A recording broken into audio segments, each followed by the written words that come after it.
So it's a good thing we did that initial benchmarking because, yeah, that system failed and I'm still troubleshooting it to this day, which sucks. I swear all that hardware was stable. Um, I've eliminated RAM. Talked to Peyton, borrowed his RAM out of there. Same exact kit, just different DIMMs. That didn't change anything, and slowly I've been picking away like at what's been causing it. It's definitely RAM related, uh, but it's not VRAM related because if I do a heavy load with Prime 95, that hits the RAM more and the memory controller more, it immediately crashes as well. A little bit longer than game, but this is also why in 3D Mark we have these different benchmarks. And you're like, why is that important? Well, we ran Time Spy fine. We ran Port Royal fine. I did get one crash. It was like the third run, so I reran it. Reran again fine though. Ran Speedway, which is one of the newer ones. This is the second newest one. Solar Bay is the newest.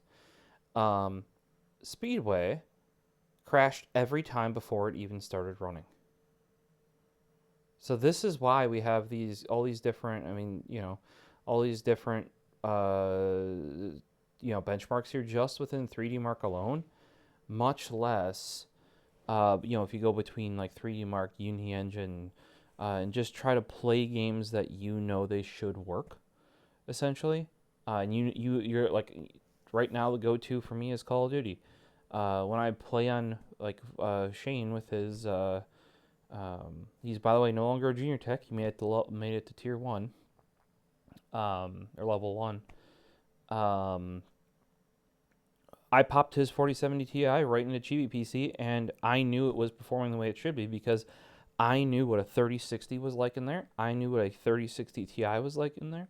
I knew what or 3060 and a 3060 Ti were like in there, and just had put in the 3070. That's where, guys, like I said, don't get the 3060. 3060 Ti is not that much more, and you're talking like stupid levels of performance, more like 35% on average, if not more. 3060 is restricted in memory bandwidth and a bunch of other things. But like I could actually prove that because I had the same system with the same CPU with these different ones in, and I was playing games I knew, not just Call of Duty, but some other ones as well, that I knew how they should perform, and I knew like you start figuring out like what part, like when you're tweaking your game settings specifically for your card, you'll learn which settings you need to turn down that have an effect, and whether or not your system is CPU limited or it was GPU limited.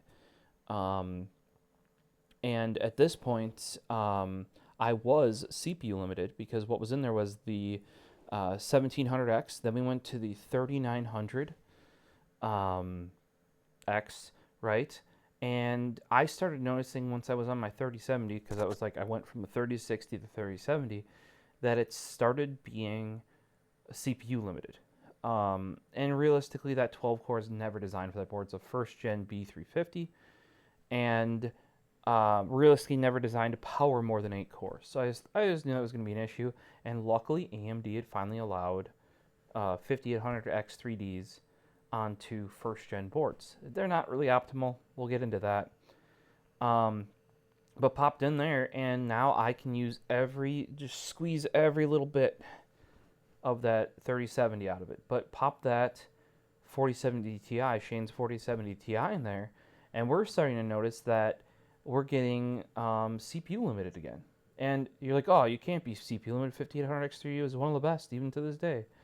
Correct, but it's in a B350 board. So technically, I'm not getting every little bit of that 5800X out of it. Also, I only have a U14S from Noctua on there, and I have a C14 in the home theater PC right over there. Look at, there's Otis, named him Otis. Just because I couldn't find a good name for the home theater PC, and apparently I always used to call elevators Otis because so many around here are made by Otis. So that's why the home theater PC is named Otis. It's actually front exhaust, top and rear intake, front exhaust. I know you guys probably think that I'm nuts for doing that, but actually works really, really, really well. Um, and yeah, it's because that 140 millimeter cooler, and you're like, that should be enough to cool 5800 XT. You have to remember that a 5800 X3D actually has a lower max, like TJ max. So we're throttling sooner. And from what I've seen under sustained loads, both the C14 in there and the U14S that are in GBPC are just not enough. Like, I mean, maybe if I could do push-pull, they might, like, that might just put it over the edge. So I think what's really going to solve that for me is the new Noctua fans. And they're going to come up with new 140 millimeter coolers with it. Otherwise, I was thinking like a different cooler in GBPC. Can't do it for here because I need a top down. I need a top down to blow down cooler, because remember, top intake, there's a big 200 millimeter fan up there, pushes down to the board, air comes in the back as well, and then sucked out the front by 240 millimeter fans. Like, it's actually like dead silent. You hear the server in the Define 7 XL more than that. But you know, I know based on all of this what the performance should be, because I actually use the stuff. That's why like, if anything, how do you learn how something should perform? You use it. You get your own freaking hands on it and do stuff you're used to doing with it, and that will actually give you a very good understanding of like how it should perform. Like, as in, because you know how that other thing performs with what you do daily. Stick something else in there and you'll have a good understanding of it. In this case, we know how Adrian's system toy box should perform. 7700X, I have done 3 of those builds, and it's got a 3060 Ti. There's a 3060 Ti in there right now, an EVGA one. He's got the white Zotac. I did another build with a 3060 Ti. I had a 3060 and I have a 3070. A 3070 is just a big 3060 Ti. Only reason why I got that is because the BioStar one I got, dirt cheap. Thing has been performing insanely well too. I'm considering buying a 12 volt high power cable for it and chopping off the those leads that have the sense leads on them, essentially, because I have the second gen of the 3070 that has that like the not 12 volt high power, like the pre-sense lead 12 volt high power. So what I'm getting at here is that's why you do these tests, and that's why you use these different benchmarks.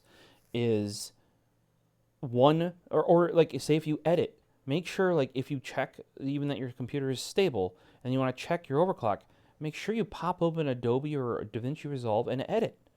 Because just because it's stable in video games, they can actually be much less stable than how Adobe is going to stress it, right?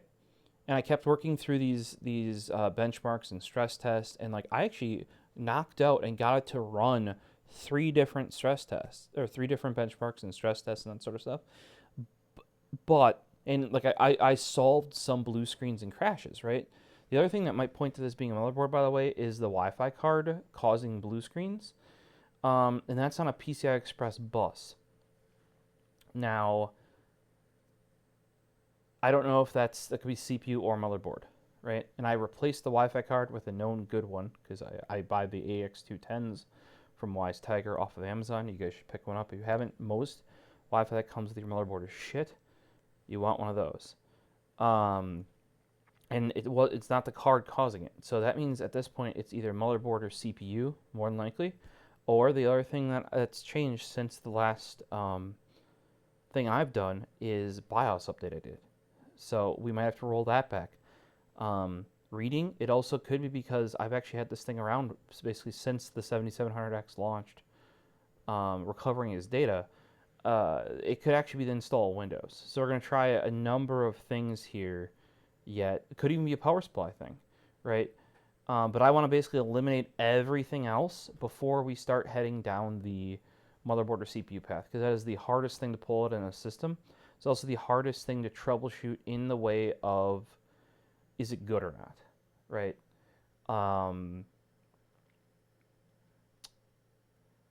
So, but I know it's not RAM at this point. I can even try a different GPU. I have my 3060 ITX card that was in GBPC. I can just throw in there. It's at least the same generation, maybe not as powerful. won't pull as much from the power supply. But if I can get it to crash at the same points in time with the same things enabled or using the same things, then we know for a fact it's not GPU. The other thing that points to it not being GPU is I can get it to blue screen when stressing memory using a CPU test. You know what I mean? That might point into why certain game benchmarks didn't make it crash, is because they didn't use enough memory or enough memory bandwidth. So we gotta look into all of that. This is the unfun part about PC building, for those wondering. That's why I say that PC building is easy. It is. It's the troubleshooting that's a bitch.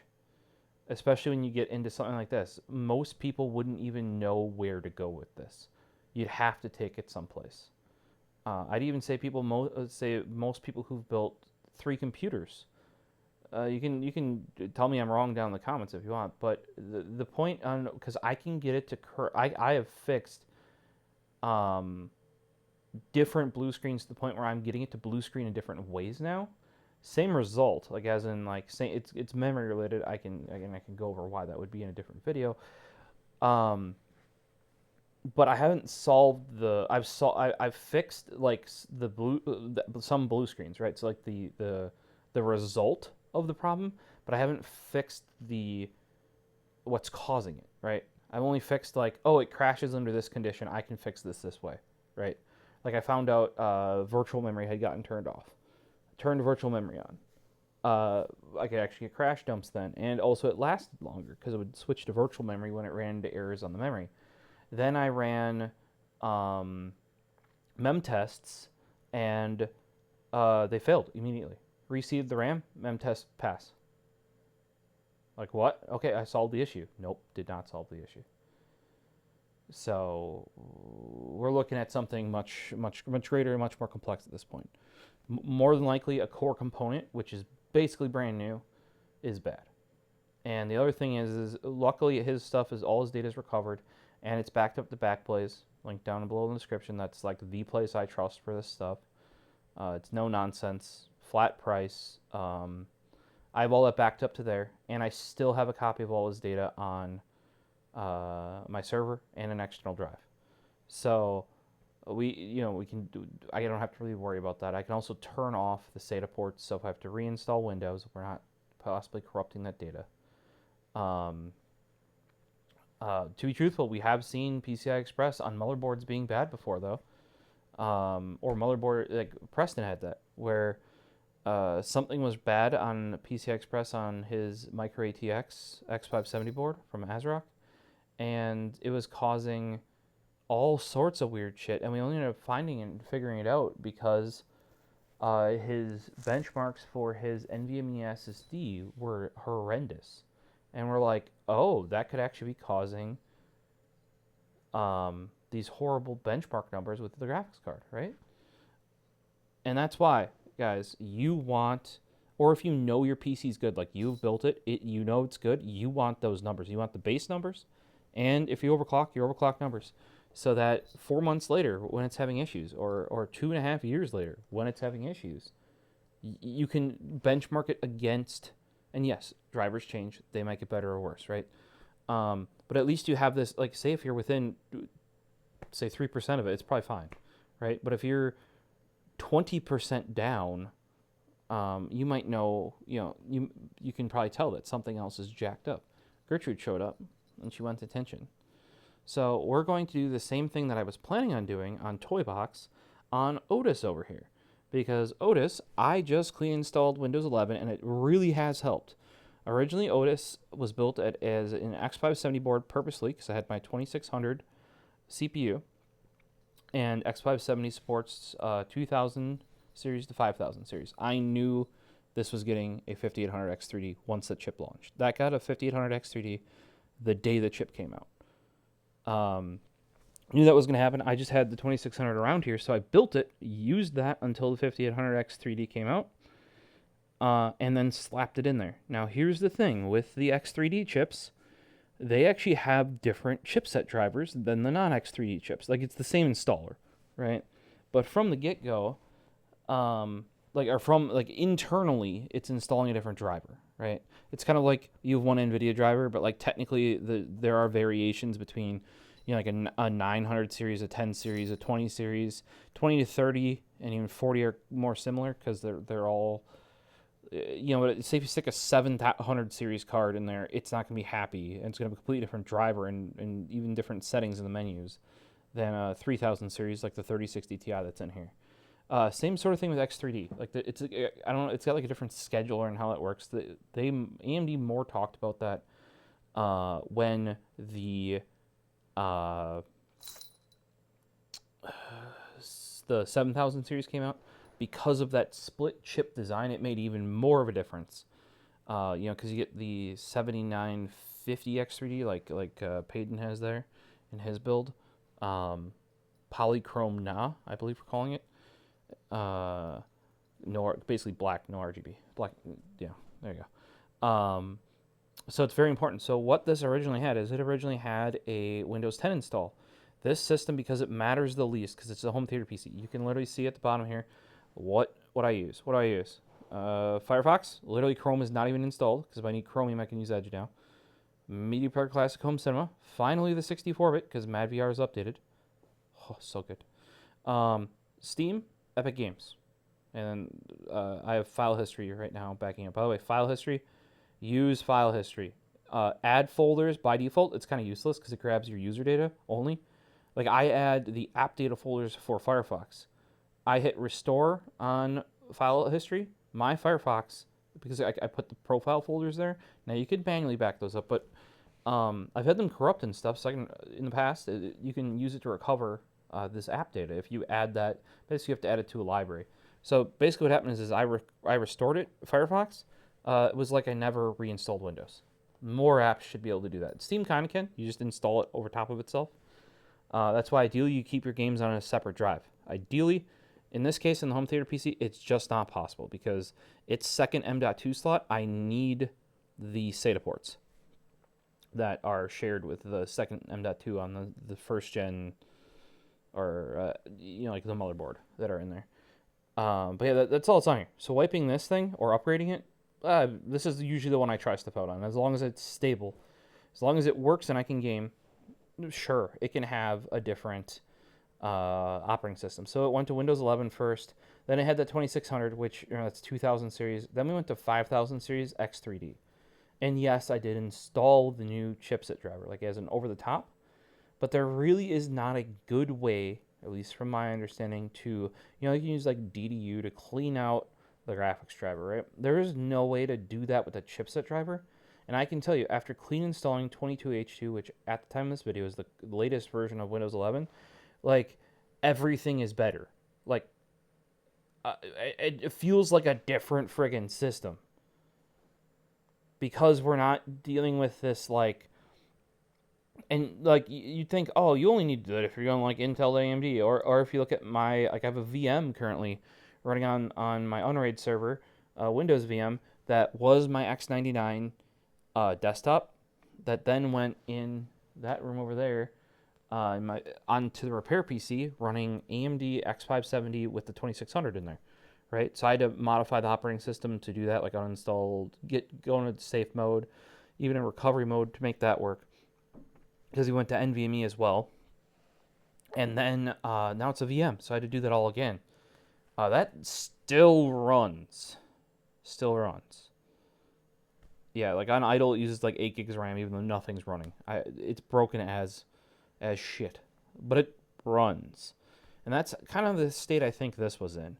And I don't know why it's showing up blue. It's very black. That's even the HDR is better, and like more calibrated and stuff like that. Like whites are like white instead of being like gray, and it's in HDR mode now. Like HDR mode looks like SDR mode used to look like in Windows 10. And I did use the HDR calibration, that's the Nanoleaf.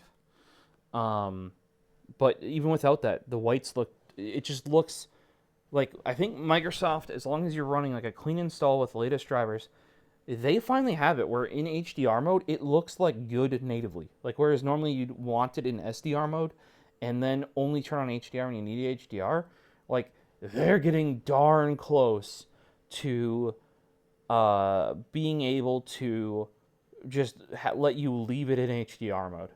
It's only gotten better. I'm amazed. Like I said, it's like in gaming mode, like it has auto HDR. Supposedly auto HDR at some point is going to make it to the desktop. That seems to be taking longer than expected. Display, graphics. Let Windows decide power saving. What? No. No, no, no, no, no. High performance. It's trying to put... Okay. Probably because it thinks it's a media player. And I wanted to double check this. But camera, sure, power saving, store power saving, yeah, sure. It wanted to put Media Player Classic Home Cinema, which uses... I have it using MadVR, which is essentially like DirectX rendering for videos. It wanted to give that power saving. When we want, like, literally, you do the opposite of video games. You know, in video games, you try to get the most frames possible, right? Well, with MadVR, you tried to take as long as you can to render a frame. Well, not really as long as you can, but, you know, say you have 24 frames a second, right? You got 1,000 milliseconds. I believe it's like 40 milliseconds you have to do each frame. You know, in this case, I have 120 FPS on the OLED here. So the amount of time I have to render is much less, theoretically, than, you know, 'cause if I want to fill all 120. But yeah, so in this case, you want to get as close, because the longer you take to do stuff, essentially what that means is you're actually using more complex processing and it'll look better, right? So it's kind of like when you do that, it's reverse gaming. Instead of trying to lower the latency per frame so you have the most frames per second, you have, like, videos have 24 or 30, maybe 60 frames per second. Usually it's 24 to 30, in that range. Some 25 or 50 if you're over in Europe. So you have time to do it. You have milliseconds to do it. So purposefully take longer, not too long, because it has to render it properly still, and then get the best quality you can. So you can, like,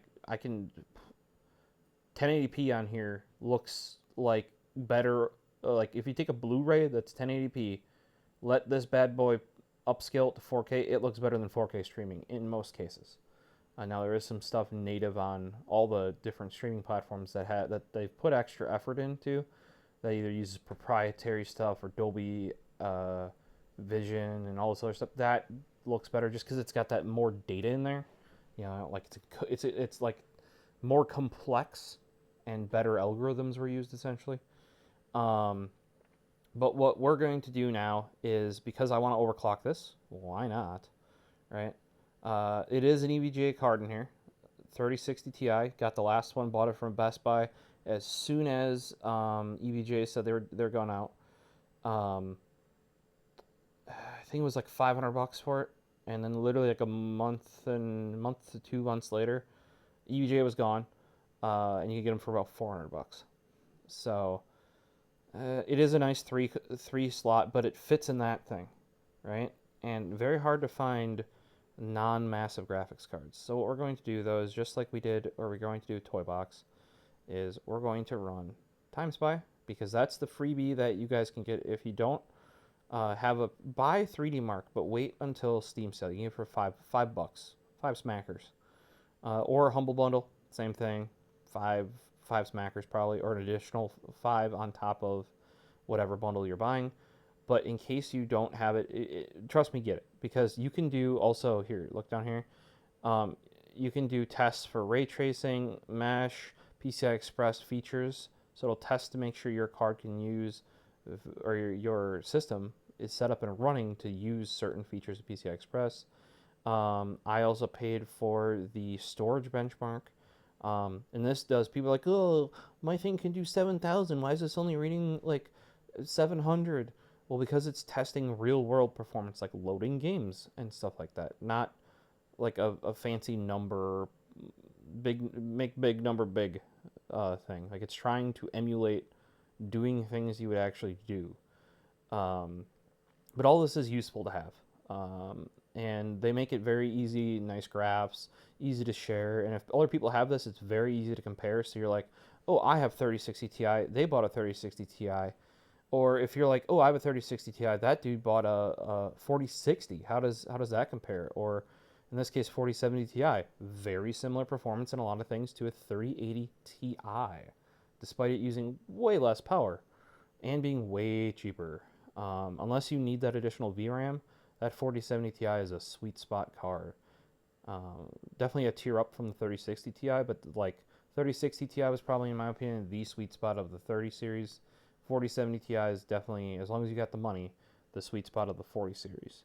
But we're going to run all these. I turned demo mode off. You'll have to leave it on and kind of if you don't have the paid one. And they want me to disable G-Sync before I run the benchmark.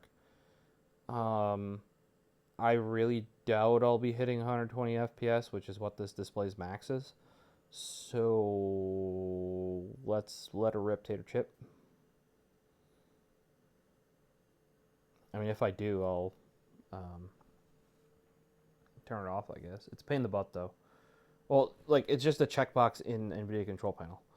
But because this is a TV, also I do need to check. It does seem to matter because Windows 11 can now like tell what that is and actually have profiles for it, like HDR profiles. I'm going to probably test plugging the computer straight into the TV and using eARC to go to the receiver to see if I can actually get like better color, like if it actually can recognize that it's a LG B2 65-inch. Very nice. Basically the same panel as the higher end ones, but with like a worse processor in it, which I don't fucking care about because I turn all that off. Put it on filmmaker mode or expert calibrated mode or all that, and it basically just turns all the processing off anyway. Right now it's in HDR. I don't think it should. I'll have to double check. Hopefully Windows is not auto HDRing 3D Mark, because that would just add more stress to 3D Mark, as in, like, because obviously to process HDR takes more of the GPU vroom vrooms behind that front grill there. And now when you play non-HDR games, heck yeah. I mean, like, I was playing Devil May Cry. Looks amazing because that game was not natively. Oh, here we can zoom in. Boom. You guys can see it is not. Oh, it went away. It was like 80 FPS.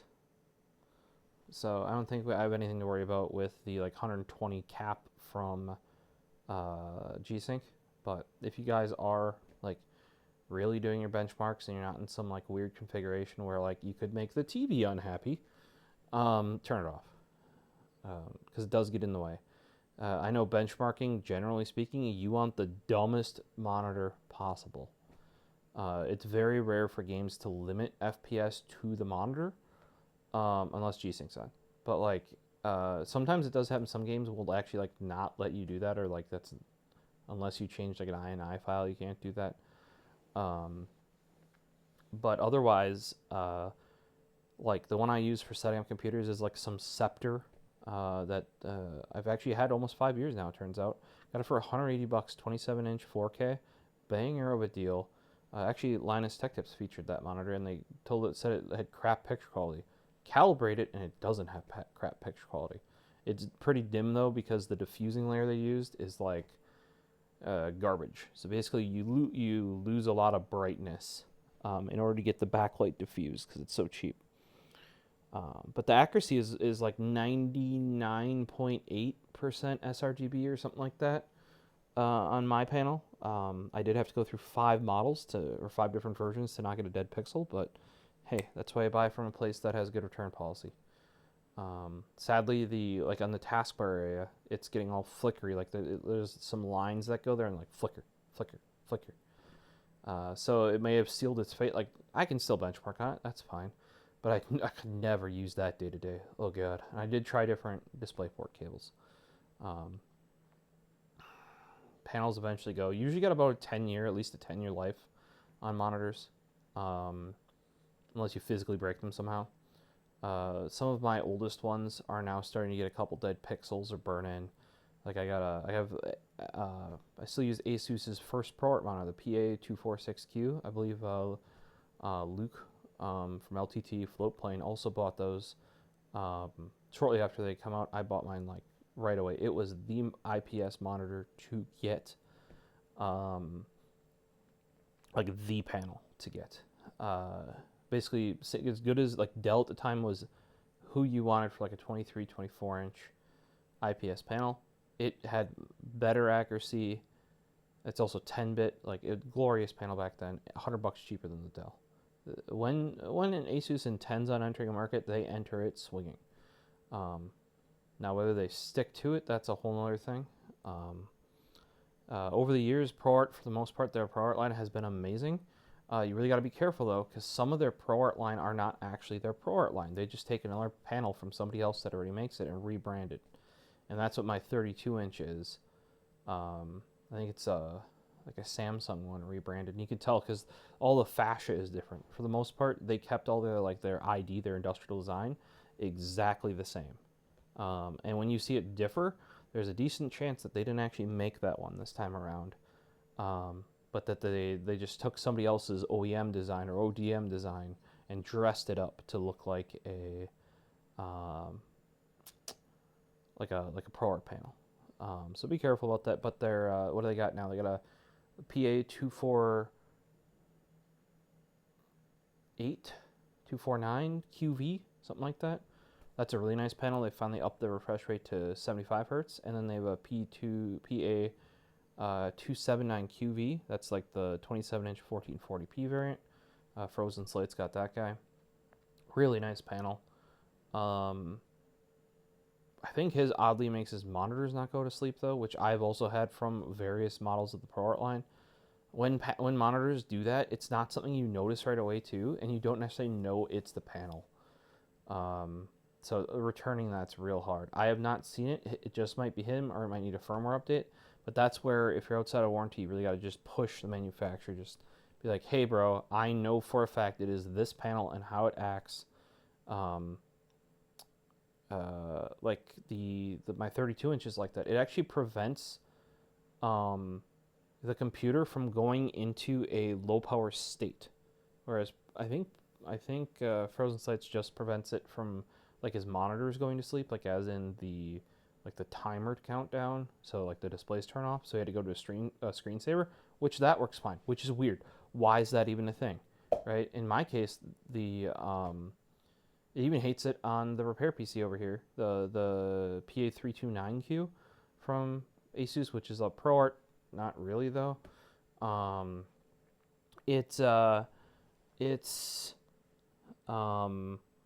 Anytime you have any monitors other than it plugged in, it wigs them out. Like it'll make them flicker, even if they're on a completely different display port. And then it will prevent your computer from going into low power state. If it's by itself, it's fine. It's happy. It doesn't do that. As soon as you plug any other monitor into any other port, it'll cause the computer actually to not enter, like, you know, like how you have your different power states, like you get your stock, then you get your turbo boost up. It'll never do like what Intel would call speed step, throttle down, which also means it never goes to sleep, which is why I had to run screensaver, which is why the first one of those had burn-in and it got replaced, which is why you're like, how do you know that whole model has this? Well, they replaced it many years later, actually, like years into its life, and it did the same thing. Well, there is our first benchmark, our time spy.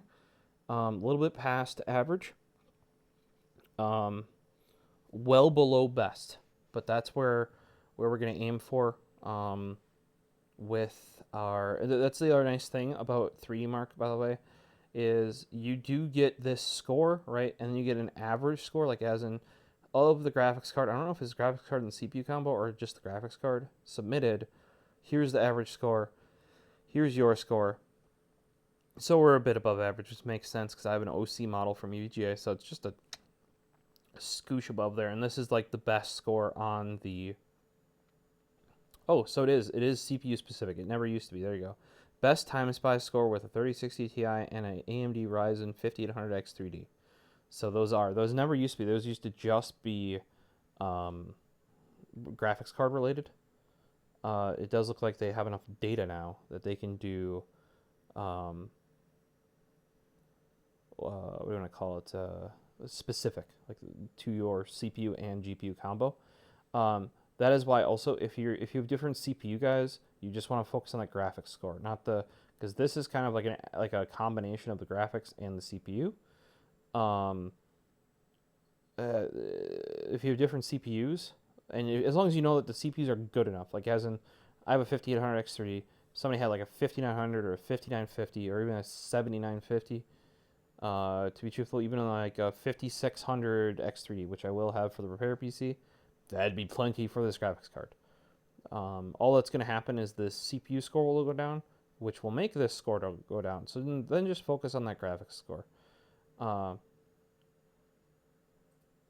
So what by default it's going to save it, and you can recall it because it saves to your documents folder. You can, if you want to share this specific one or something like that, you can save this specific, and it will save this. And if you go into 3D Mark on your system or even somebody else's, it'll load up this graph and all of the stuff from it. All right. Otherwise, just for quick references, if you want, my keyboard fell asleep. If you want a screenshot, that's what I do. Except my screenshot thing is broken and I really need to restart the computer. So I have to manually launch Snipping 2 at the moment. This thing just finished getting set up. So I'm not all that surprised that it requires a manual launch. We're going to run this 3 more times as well as the other ones. Make sure we don't have crashes. Get our baseline.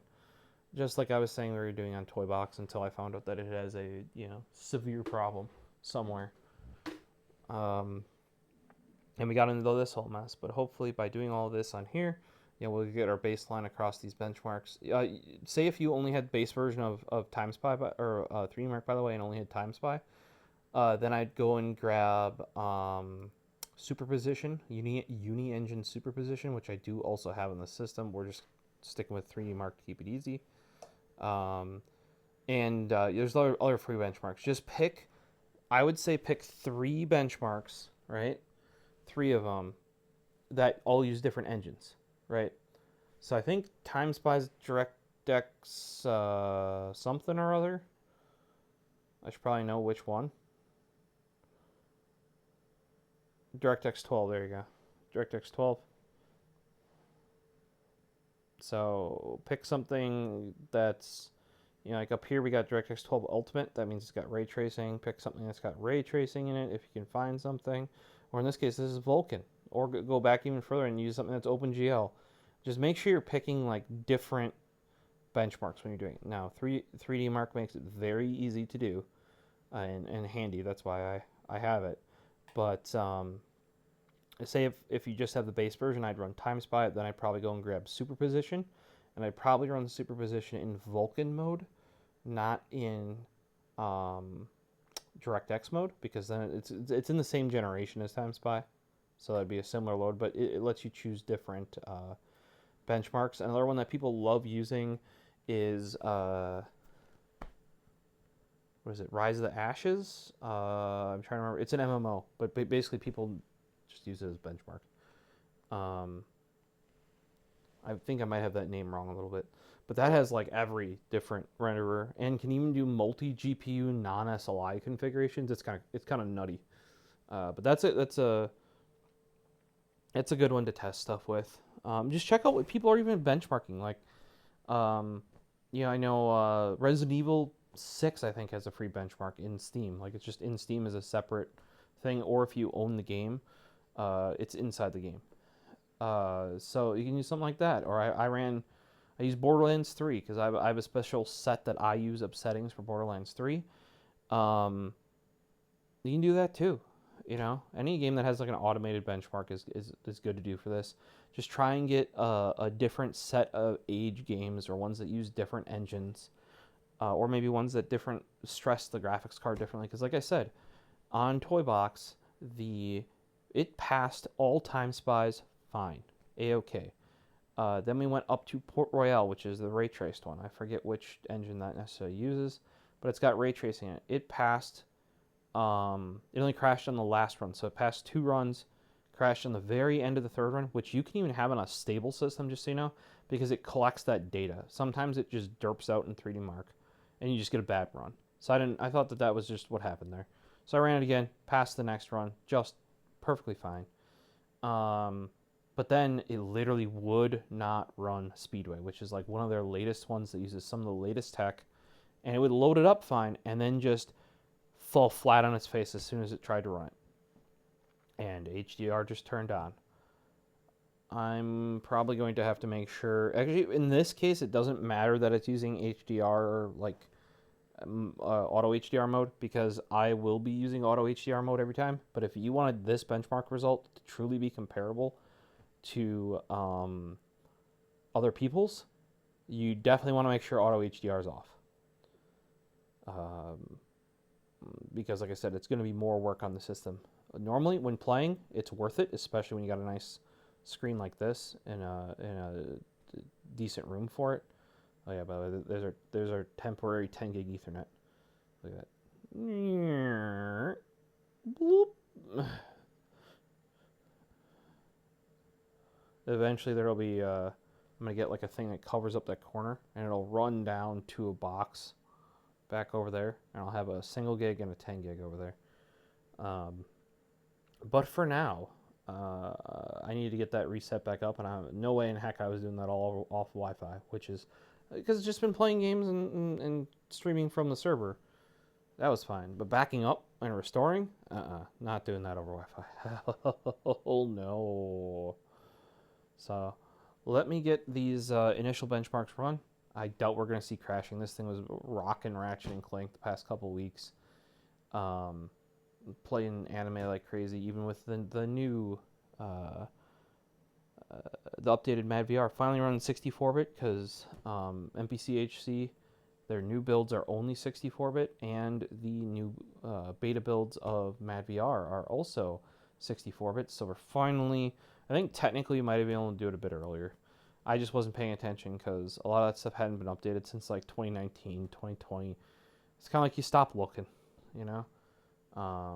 But I looked because I was setting up the specific thing the main thing I used that stuff on, and found out there was updates. So hell to the yeah, it looks way better. Like I said, I even think Windows 11 with a clean install of Windows 11 looks better for HDR. Now that that's the final. This is the final setup of this, unless something dies. Nice clean install. That's why I used to clean install my system every year just to solve Windows being shit.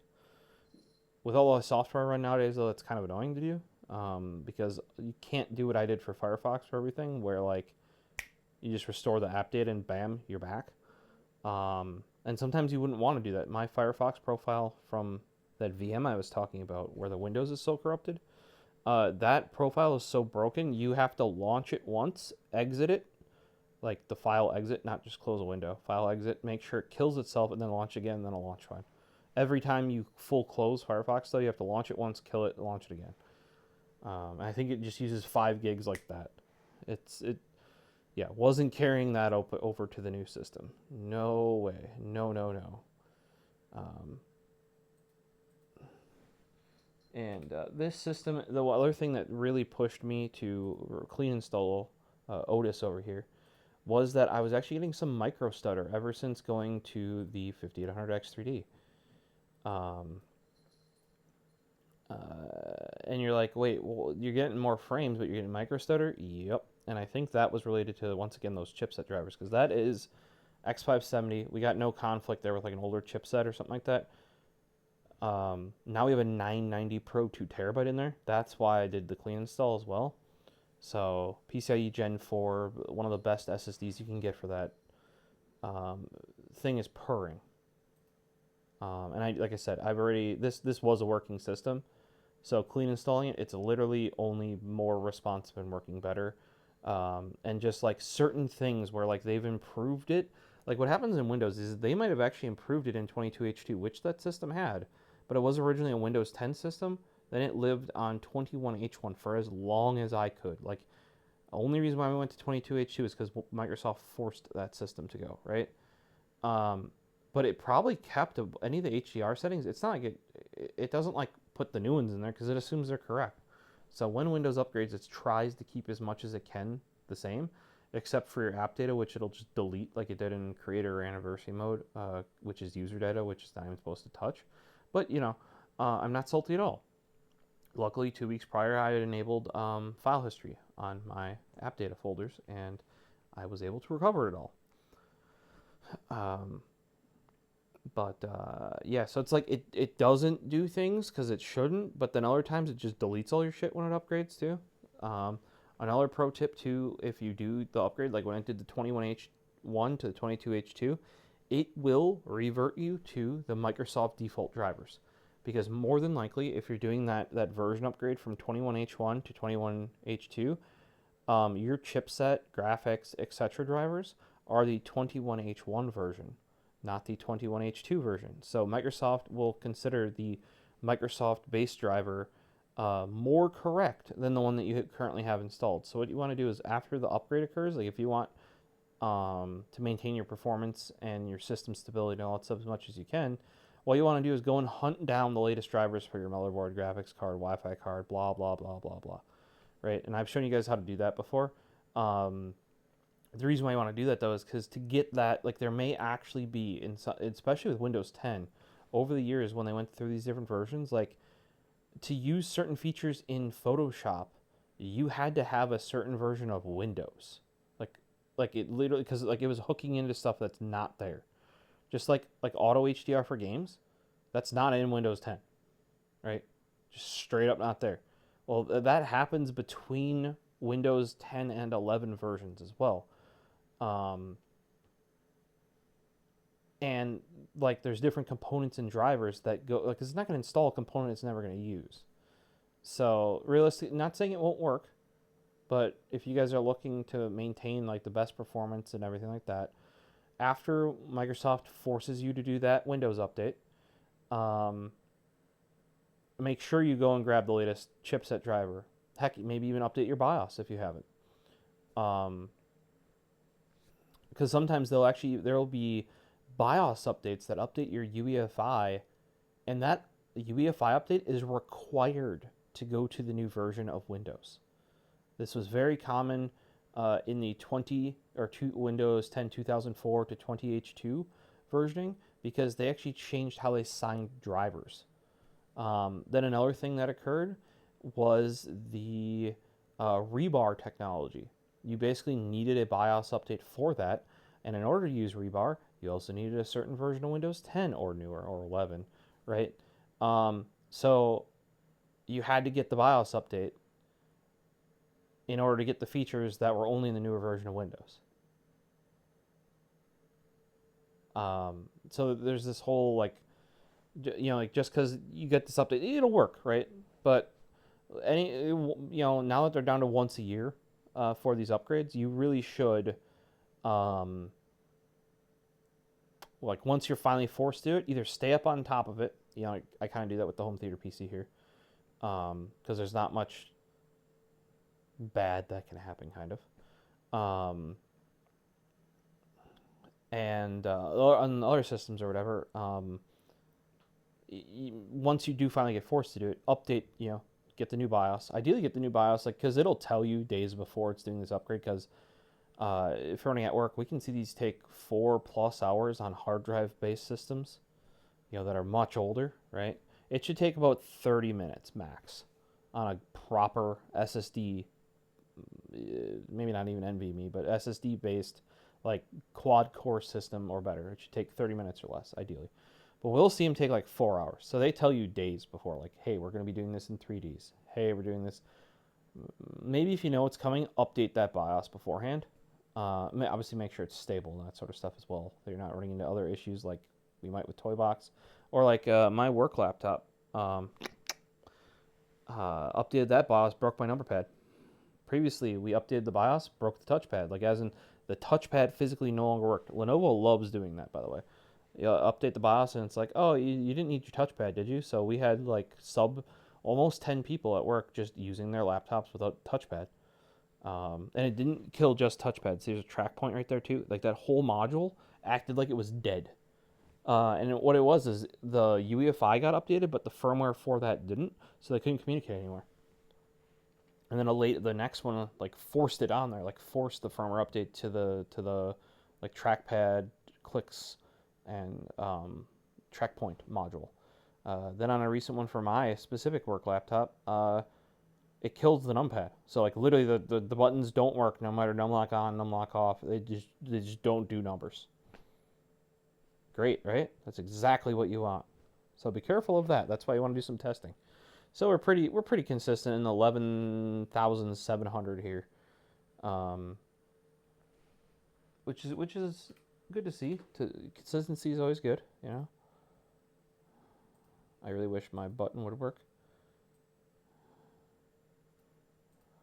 But the new snipping tool is amazing, especially in Windows 11 22H2. They added it where it auto saves the file now, whereas previously that was the main reason why I didn't use it even in Windows 10 when they came out with it, is you had to open up the thing. The best you could do was have it say prompt to save on close, so you'd snip it, open the editor, hit close, and be like, would you like to save this? Yes. You know, like it would eventually auto-generate a name so you could just hit save, but it should just save the file. It does finally. But it took, like, I don't, there's so many user things, it seems like, on Windows 10 and Windows 11, and then they finally fix it, and they went to Windows 11 and just like, yeah, our taskbar is completely different now, because it's based on the Surface version of Windows 10, the Windows 10X version. Yeah, so all those fixes are gone. What? All right, we're gonna do Port Royale, Speedway, and I don't even remember what the new ones run yet. I have no context on how good that'll run because I haven't even run it on HTPC. So we'll get back to you once that is going. All right, so now that you guys have baseline benchmarks, I have no idea why that's chilling out there. By the way, turn off Nanoleaf. The screen's on. That's OLED for you. That's yellow. It's hard to tell, but yeah, the screen's on. Doesn't even look like it wants to go like that. So we've got our benchmarks. I still don't have XNView MP, the photo viewer I use, set up and working. Sure, use it anyway. Let's go. It's gonna be super bright. Ooh, language, English. Check monthly. Send anonymous bugs. No. Theme black. There we go. Okay, let's get some of it going. Alright, let's embiggen that. So, restart fixed the screenshot thing, by the way. Turns out Solar Bay is actually more meant for mobile devices and like mobile computers, like laptops, that sort of stuff. So if this looks like I got a billion score, I pretty much do. Speedway, look at how consistent that is. 3008, 3010, 3009. Well, if we zoom in here, well past average in Speedway. This is stock, remember? If you look at the bar too, the purple bar there, clock frequency, that's CPU. That's why it's like a freaking flat line. All of them though, flat lines perfectly. Port Royale, same sort of thing here. Decent way past the average right there. Not a ton, but you want to be past that peak. And at a minimum, if this is a non-overclocked graphics card, you should be at that peak. If you have a stock graphics card, you know, see that orange peak there? That is, there we go. See that right there? You want to be there, because technically it averages even a little bit past that peak there, but you should at least be starting out at that peak. If you're not, something's wrong with your configuration. Either your CPU is holding it back, I have a cat here trying to get my attention. Hey, Gertrude.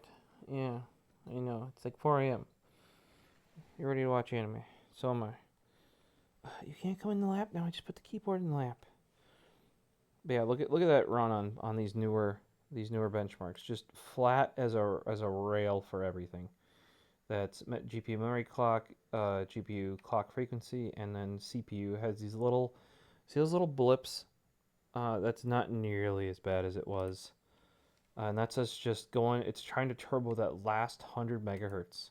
And from what I've seen, all the X3D chips kind of have that. I think in my case, maybe a little bit better cooling could help with that, but I think I've pretty much seen with almost every 5800 X3D that unless you're on like water, and even that, because it's almost like a power constraint issue, not a heat one. Yeah, so 71, we got 71, 71, 7159, 7146. That's within margin of error. The newer ones, if you notice, only do graphics.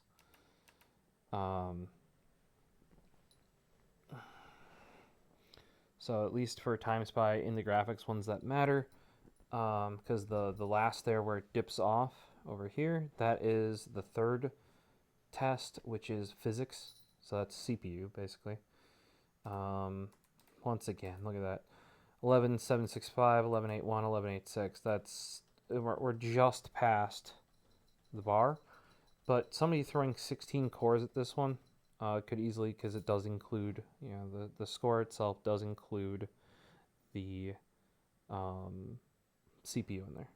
But like we're if you look at the bar well gaming, like it's flat on all of these, which is what you want to see for stock especially. I mean, ideally in the end they're all like that as well, but we're not throttling anywhere. We're not running into any issues. That's kind of where if you think your laptop's throttling, or you might have like something like that, you'd see much more fluctuation in there. Like we are, that thing is dead silent. Otis over there, he's a rock. He's just a beast. A lot of people have asked me about that Cooler Master case. It is exactly perfect for what I did. It is built like crap. So I don't know if I really recommend it. You could probably cut your fingers on that very easily, but find another case with a top 200 millimeter intake, 2 5.25 inch bays, hard drive hot swaps. That's in that shape too. Like that'll make it way easier. Like that's not its permanent place. It's gonna go under into the like entertainment center. That's gonna be all along there.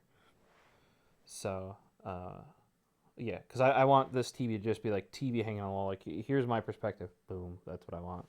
Just like look at that. Maybe one cable coming down. First things first. First step now that you have your baseline, we want to stop the GPU from throttling power-wise. How do you do that? Well, in Windows 11, you can't get to the NVIDIA control panel via the desktop anymore. That's just not a thing. See, if you hold left shift, you could do it through the old, like use the old right-click menu. Just get used to not using it. You don't need it. It's right here. NVIDIA icon right there. Right click, control panel. Bada bing, bada boom. You're now blind. There is only one setting we need in here, essentially. Well, you should do your other settings in here. Change resolution. You know, make sure you're at your, this case, 4K 120. By the way, if you have a LG OLED, you cannot be using the HD TV, Ultra HD settings, like native right there. It will only do 60. The easiest way to get 120 is actually use the new Windows 11 display settings, and you can go into, it's not buried in a menu anymore. You just go advanced display settings, and your refresh rate's right there. Windows sees 120 hertz. You just use that. Boom. Done.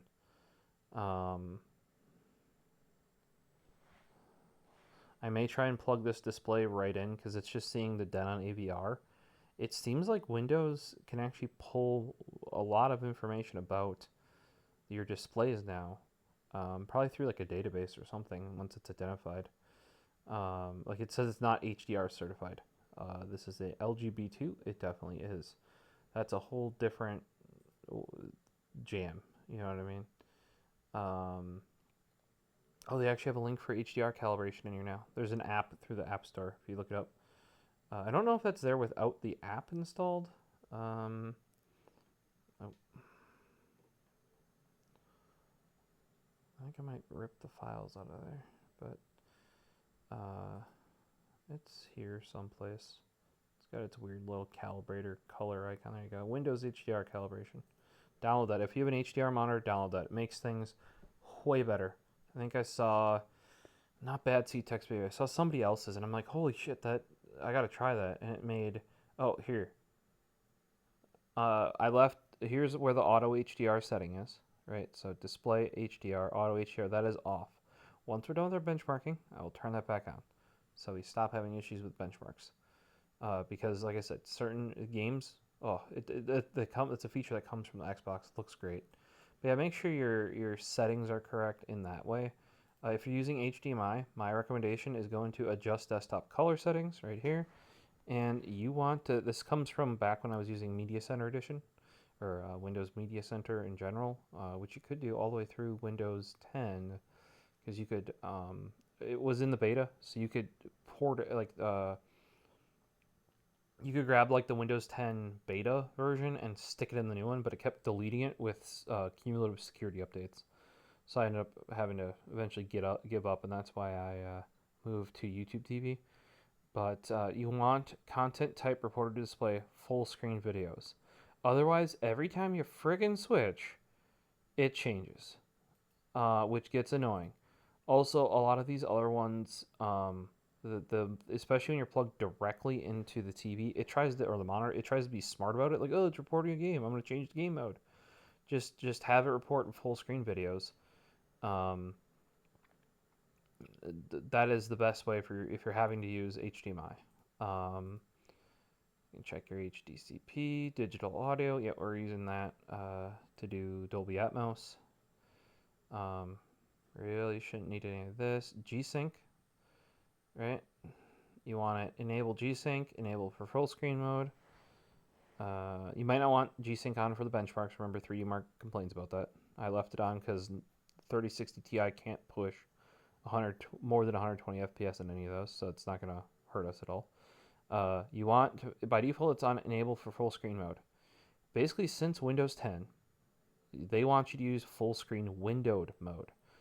That falls under anything called windowed mode. So make sure you switch this from enable full screen mode to enable for windowed and full screen mode. Then you have to check your display, like select it, say it's green, and then check the box, right? This is just general settings. This is not what I was mentioning where we need to make sure it's not using, or we need to make sure it's always running at max power. The other setting you want to make sure to do in Windows, I think this should apply to Windows 10 as well. It might be in a slightly different place, but you have system. So settings, system, display. Let me go to graphics, right? Change default graphics settings. Oh, there we go. It's back. Awesome. Yeah, there are definitely a bunch of settings here that weren't there before. So I need to take a screenshot. This variable refresh rate option right there, that is new for me. And the fact that auto HDR is also here now is also good. I'm just taking a screenshot for my records, so if people ask about it, I can show them. Make sure, the big thing is here. This should be on by default as long as your UEFI and your graphics card is compatible. The hardware accelerated GPU scheduling, certain games can take a hit from this. You'd be dumb not to enable it because anything even semi-modern, especially if you want to use your rebar, your direct storage, your I'm trying to forget, like all these newer features in these cards that are in 30 series. Like some got ported back to 20 series. They're in 30 series, even more so in 40 series. AMD takes good advantage of them as well, and Intel has to have these enabled in many cases because they built their new graphics cards assuming you basically have an 11th gen or newer Intel CPU or Ryzen 3rd gen or newer, which has all this enabled by default, has always had it, and we're running Windows versions new enough that had all of it built in. But by default, once again, optimizations for windowed games here, see, optimizations for windowed games, that is not turned on, even though it is recommended to basically, you should be using full screen windowed mode with how Windows 10 and 11 render things. It started with Windows 8 actually even. And also, if you ever want to Alt Tab, you should be running windowed mode anyway, so you don't hate yourself. You used to have to run full screen exclusive mode way back in the day for like SLI and that sort of stuff. Even towards the end of that, multi GPU, because it actually goes through like the engine now rather than the driver. That was even recommended to be using windowed mode. I mean, ideally full screen windowed mode. But yeah, so make sure you do that setting in here for G-Sync, which is enable for windowed mode, and then apply to your display, and then get into your default graphics settings and make sure you enable that optimizations for windowed games. You pretty much should be playing either in windowed mode, or more than likely you're playing full screen windowed mode. That is how Windows 11 wants to do things. And even though I recommend that, I do not know why the optimizations for windowed is not enabled by default. This will get enabled, and you can actually select, by the way, with the auto HDR, a per game basis whether or not you want to enable it once that is enabled. Because maybe the game that you're running, it just doesn't go well with it or something. I don't know. So far, my experience has been holy shit. It look like this makes games look amazing. I'm guessing because it's built off the Xbox One and they really put some time into there. But like, you're like, wow, like with that off, the game looks like dull and boring. With it on, mind blown. Or maybe there's a game like an older game that it doesn't really work with or something, you know. But back to the overclocking, and this is like very basic. We are, as I said in the beginning, we are only going to be using the built-in NVIDIA provided tools in order to overclock. So you only got gains. So even if you only get 3 to 5%, which sometimes you only get, I've seen up to 20. If we go back to Frozen Slate has his 3080 hybrid. That's water cooled with an all-in-one cooler. We got 20. I think it was like 18 to 23% on that thing, just by using the auto tuning, which is crazy, right? First thing you're gonna need to do though is go up to the top here, and we want to not have to deal with power savings and that sort of stuff. It's a desktop. Look at that fat guy over there. I think it's got like a 850 watt, because that's kind of realistically the power supply you should be getting for any sort of decently powerful computer nowadays. It used to be 650. Ever since the beefcake stuff came out, you really want to probably go up to 850. Otherwise, realistically, if you're doing like 4070 Ti, that can just cut it on an 850. That and up though, start looking at 1,000. Now 1,000 watt and up are hard to find. I've done 2 builds now where we intended on 1,000 watt, but either to get the high current 12 volt high power connector, or just based on cost, we ended up going with 1,300. That's a 1,300 watt in Peyton's computer there. And if you saw Einhander that I did an update on in a full-size torrent, that also ended up with a 1,300 watt, because the price difference, like it was the same price for 1,000 watt and a 1,300 watt power supply for these Seasonics, like good. That's a titanium rated. The one for Einhander was, I believe, platinum rated. And the 850 we put into Shane's build was a gold rated 850, because we are a little bit more restricted on cost there. So in here you're going to see all your general settings. DSR is actually super helpful if you're playing games that don't require a lot of oomph. So because then you can do of scaling. So basically, they can run them at a higher resolution, so it looks far sharper. I forget which game Shane was playing, but I told him to try that, give that a try out on there. There is one issue right now where you cannot use DSR. NVIDIA broke it. You can't use DSR and DLSS at the same time. AMD does allow it. I don't know when you would want to use DSR and DLSS at the same time, because DSR upscales it, and DLSS essentially DSR downscales it, renders it at a higher resolution, then makes it smaller. DLSS does the opposite, which is, renders it at a lower resolution, then upscales it with AA and that sort of stuff. See, G-Sync compatible, it sees it. We're not turning that off.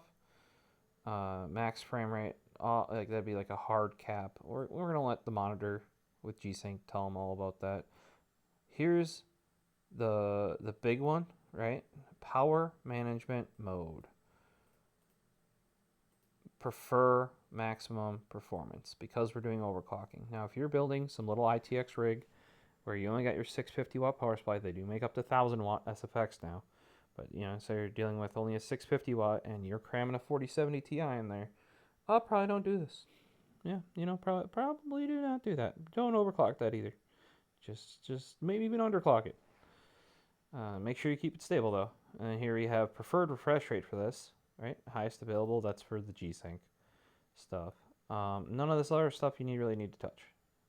We're just telling it, power management mode, prefer maximum performance. Hit apply. It's basically not going to downclock it now. It's what's going to happen.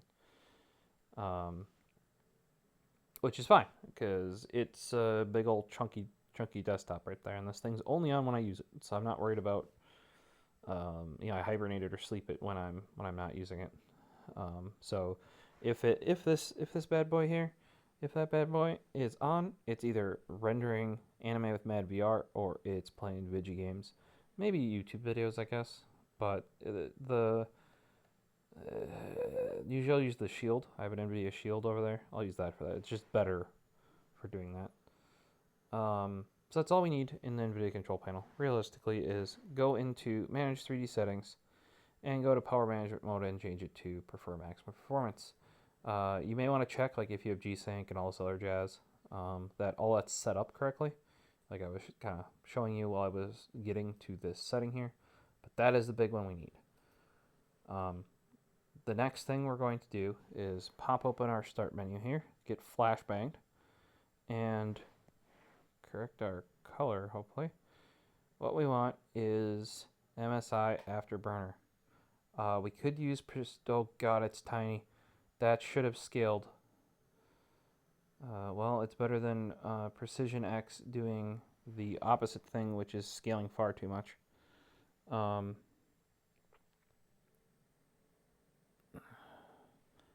So there is MSI Afterburner.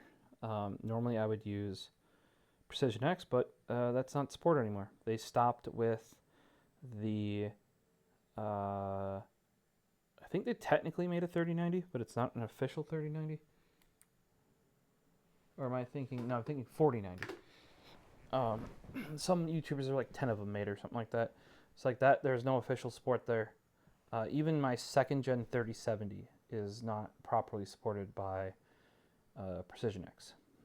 This card would be because it's a 3060 Ti from EVGA, but I'd rather run the piece of software that I'll be running in a couple of years than using end-of-life software that isn't getting updates anymore. So step one, click the little cog, get flashbanged again. You want start with Windows, start minimized, unlock voltage control, unlock voltage control monitoring. If you're doing true overclocking, you would want to do force constant voltage. And what I mean with true overclocking is I mean like manually setting the clocks of the GPU, or you're doing offsets, that sort of stuff. In this case, we're going to click one button, actually a couple of buttons, but then one main button that scans. Oh, erased autosave startup settings. Interesting. That could be useful when it breaks. But yeah, all you need is you need to start with Windows, start with minimize, and enable voltage controlled. The changes you may have applied after restarting after any restart. No, yes. And that's because of the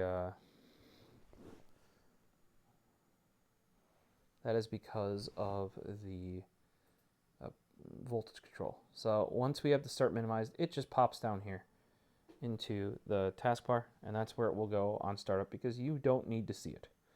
Like Precision X used to have a splash screen. I think MSI Afterburner way back in the day did as well. Luckily, it seems like that's canceled or like no longer a thing in here. Like there's no need to disable that.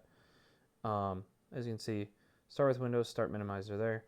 Now something to be aware of, and I'll do this just to prove a point. If you hit X, that doesn't close this window. It does, but watch, if we hit X and we go down to the taskbar, it's not running. Right, the X kills it. And then when you start it up again, where does it go? It goes here. You want to use the minimize button if you want to leave it open and running, which you probably do. Then it goes back to your tray, right there. Okay. So what do we do? You know, like what are we doing here?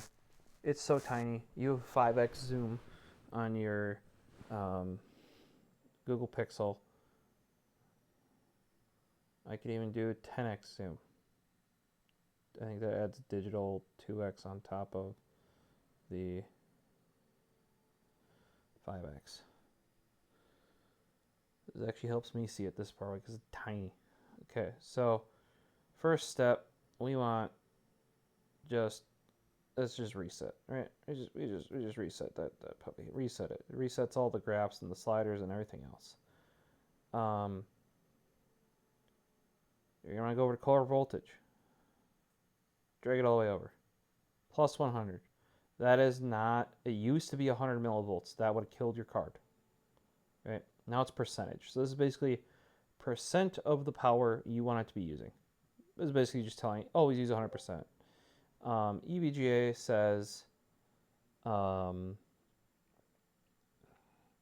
EVGA, NVIDIA says that this does nothing. It still does stuff. They claim you don't need this anymore, which is why it's locked by default.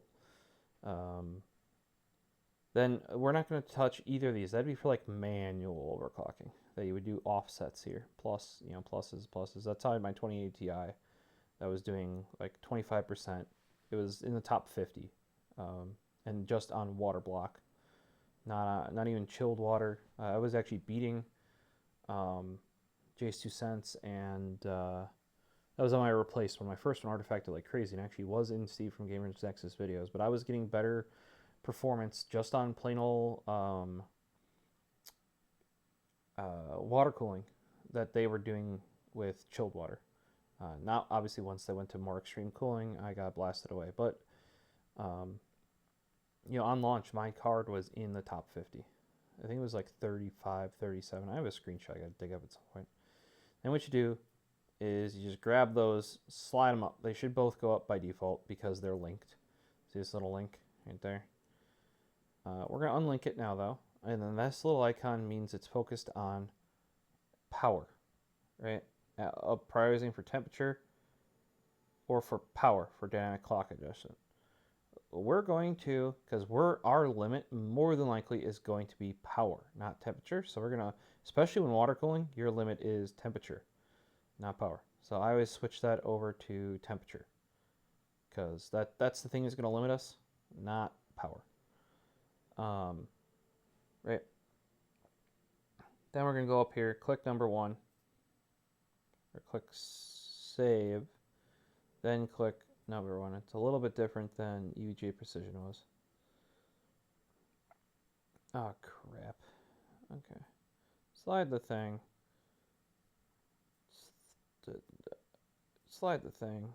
I'm doing this through the camera on my phone at 10x zoom, so give me a little bit of Yeah. Apply. Save. Number 1.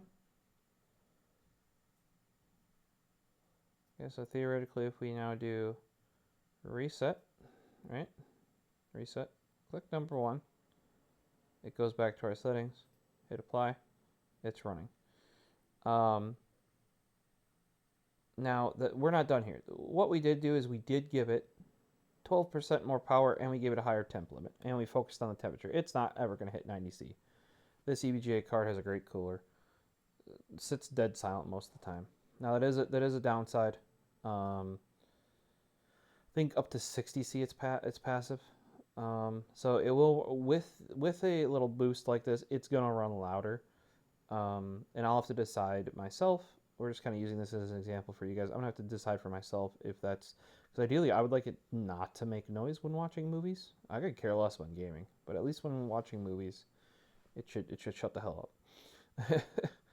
And I know for a fact in this system, the loudest thing is the graphics card. You can kind of deal with the fan speed, but remember, if you restrict the fan speed, that's going to increase temperature, which is going to decrease your clock speed, and then should you have even overclocked it in the first place? You got to ask yourself that. But in this case, we're just going for give us more performance. So increase your voltage, unlock it, increase your voltage, increase your power limit, unlink that, and then have it focus on the temperature. That usually gives me the best results there. Then we're going to go into Curve Editor, and we're going to go to Temperature, and we are going to grab, there's a couple little tiny dots here, little tiny. I grab this one. It's so small.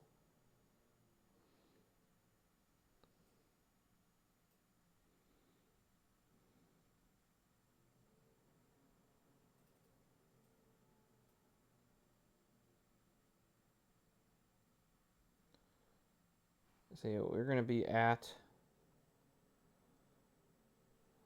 this is basically a temperature to frequency. We want to push the temperature up, ideally, here.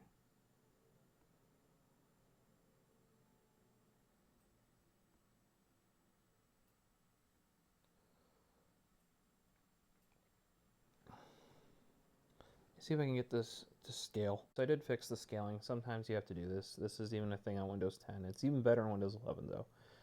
Basically, MSI Afterburner, with how old of a program it is, and let's say it's a bit more niche.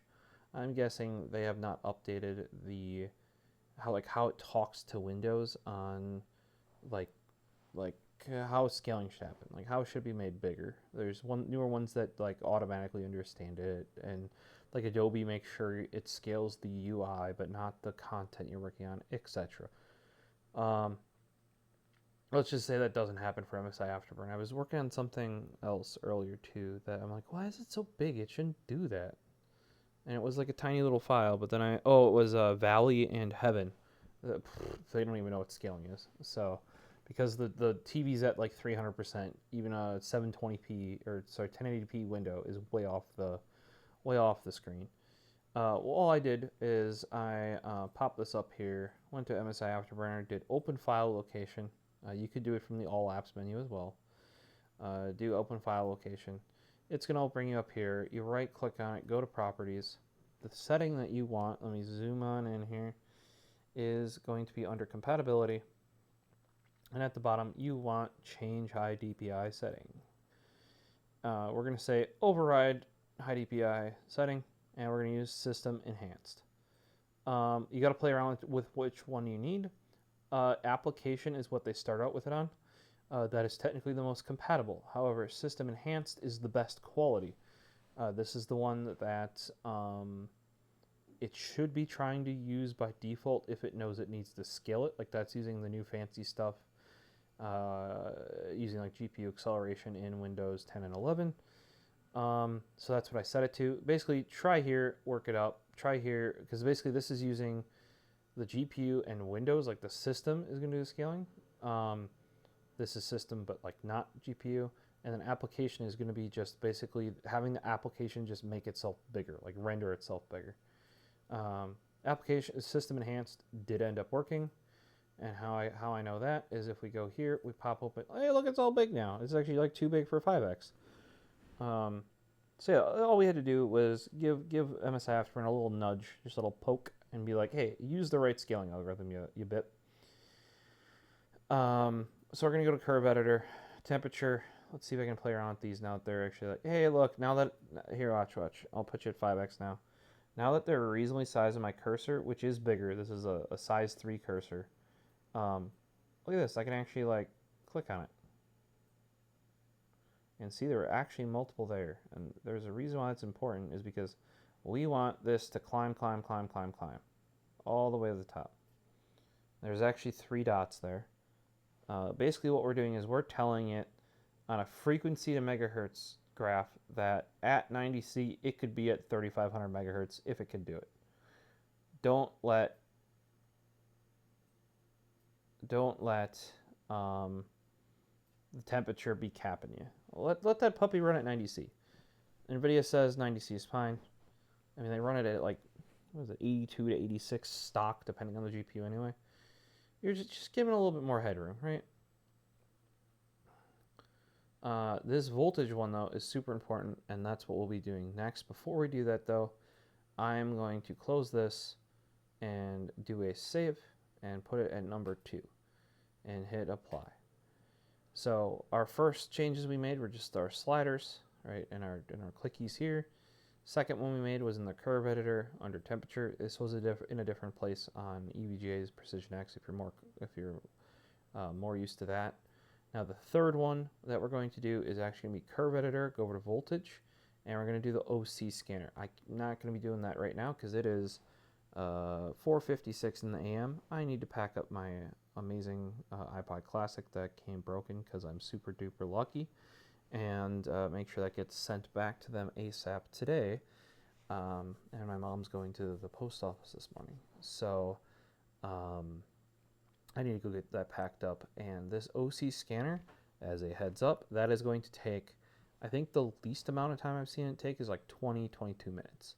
I've seen them take as much as 40 minutes. So, you know, if this is on your desktop in your office, by the way, do not be doing anything on your computer while it's doing this. All right, that's another thing. I want to watch anime once I'm done boxing that and go to sleep. So, you know, maybe let this bad boy rip on your desktop. Go watch a movie on your NVIDIA Shield. You know, I assume you have an NVIDIA Shield. I mean, you have an NVIDIA Shield, right? All right, guys. Well, I will get that going tomorrow and get back to you with that. This is kind of cheaty. I don't know how much it does because this is the stock line is what it's showing right here is that it does 1800 with our current temperature settings. It does 1800 till, was at 86C, I believe. That's why I was saying like 86 is the other cap, kind of. Had we not increased that temperature in the curve, or not in the curve, in the power limit and temp limit, that would start decreasing sooner, like 82, like here. But because we increased that slider, it kept going. Now, that's where it was, is we had one here, one here. All I did was take them and just shove them all the way up there, like way out of the way. So realistically, temperature should have no bearing on, I mean, like obviously if it gets too hot, it's going to start throttling. But it, like the settings in the software should have zero problem with us, right? Realistically, what's going to be our limit is how much power it can shove in it, because that's the biggest thing. Because if you start doing actual graphics card overclocking, basically it's how much power can you shove in it and how cool can you keep it. Because the more power you shove in it, the hotter it gets. And then it becomes exponential. I ended up with that with my CPU. I ended up having a 6900K in there. I could like basically I had it 0.1 below 0.1 gigahertz below where like the average person would or like the average person overclocking had them, and I could get there. My problem was is I needed a lot of voltage to do it, and the heat wasn't manageable. So I chose to run.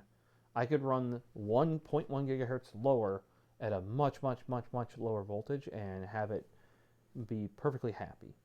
And I thought that was just better for me because it was, you know what I mean. I'd much rather have that much lower temperature and because of the much lower voltage and just run that 0.1 gigahertz slower than hit that number that everybody else is hitting at the just be running it like way over what it what it really needs to be. It just wasn't happy there. It's kind of like I don't know if you've seen that with tuning cars. A lot of these tuners will be like, "Yeah, this is just where this car is happy. Like we can get it to go a little bit more, but man, does it fight back? Like it wants so much more fuel and air to do it." The same sort of thing that the CPU was doing is it wanted all the power to just get that little bit more. And I can even push it further than that, even further than what people were hitting. But like I said, we were already hitting a cooling issue at that point. And that was with full open loop water cooling. So I'd rather just have it. Main reason I do open loop water cooling for my main system is dead silence. So that's what I was going for, more so than the performance boost is nice, but I'd rather have the dead silence. So let me get this running later in the day once I've slept, and I'll show you the results, and we can re-benchmark it, and we'll see what we can do in the way of an increase of some performance. Pretty easy to crunch numbers from 3D Mark. I'm not saying you're going to get that exact number in reality. Usually it's worse. Sometimes it's better though, especially if you already have more than enough CPU and you're hitting a GPU bottleneck. Sometimes just this little bit of overclock can help you out. And people are like, "Oh, I wait till overclock till it's later." Your chip's worse later. Better off doing it now and using it while you can. If anything, you're going to overclock it now and then drop the overclock after 5 years of life just so you can keep using it. And realistically, that's when I'm talking manual overclock. With this one, we're literally using this OC scanner. If you're wondering, that OC scanner button, that's calling something built into the NVIDIA driver. NVIDIA made the tool that this is utilizing. You basically, in order to get outside of what NVIDIA really like allows you to do, you need to mod the BIOS, which hasn't. I think it's just becoming a thing on these 20, 30, 40 series cards, because they've really locked that down. But it sounds like people have started figuring that out. But otherwise, like, you can't, using NVIDIA's software and control, go beyond, like, and fry the chip anymore. That's why, like I said, like, realistically, if you want to spend the time to do this, which is like sub half hour probably, you're going to gain 3-5%, usually stability with it as well, because you're removing that like fluctuation for power. And unless you have a very restricted case airflow wise, which you should fix, you're going to get free performance out of it. And since NVIDIA, it's literally slide some sliders, move something, hit the scanner, hit save, make sure it's applying on startup, and you never have to worry about it again. So I say. One thing to be aware of is certain times when certain drivers come out, they rework this, and you're going to have to rerun it again. Because the driver update nukes your settings in here, or they changed how it hooks in there ever so slightly, and you're going to have to grab a... That's the same thing with drivers and games and that sort of stuff as well. But it's kind of annoying because when you have your overclock dialed in, that's why if you're doing manual ones, make sure you write it down, because you can just go back right back in there, key in your settings, off it goes. But that's why also, if you do not need the graphics driver update, just like your BIOS updates, do not update the graphics driver. I still have GeForce Experience notify me new ones come out because, like, say in the home theater PC, I needed it for Ratchet and Clank. Had I not done that, I wouldn't have gotten it. Or unless it, like, say I played mainly Modern Warfare 2 on GBPC, if the update doesn't have a thing for the new season of Modern Warfare 2, or a game I'm playing, why would I put it out. I remember there was drivers for like Tony Hawk as well.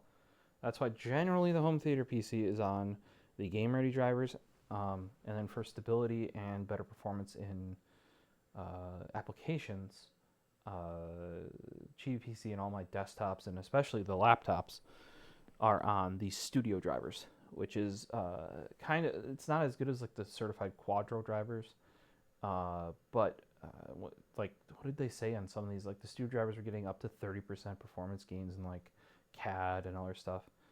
Realistically, if you're using any of those creative applications, go with the studio driver. And realistically, unless you're playing these bleeding edge brand new games, you shouldn't need the game ready driver.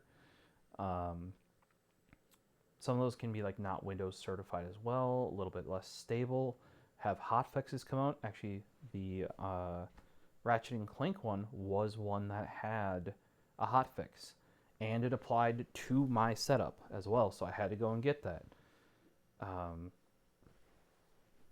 Annoying, but because it's a game ready driver, shit happens, you know. Also, if you guys are running an OLED, even if, you know, like that's an OLED, the ThinkPad over there is also a 4K touch OLED. Make sure you get yourself a screensaver or it turns off.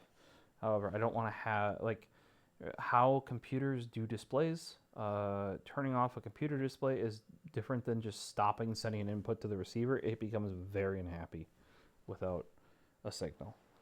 So you're better off doing a screensaver, which like really isn't common nowadays, but for OLEDs, screensavers are coming back. They really are, because you need to protect that. That's also, if you have an OLED, you should be running a pure black background with no icons. Watch if I do view.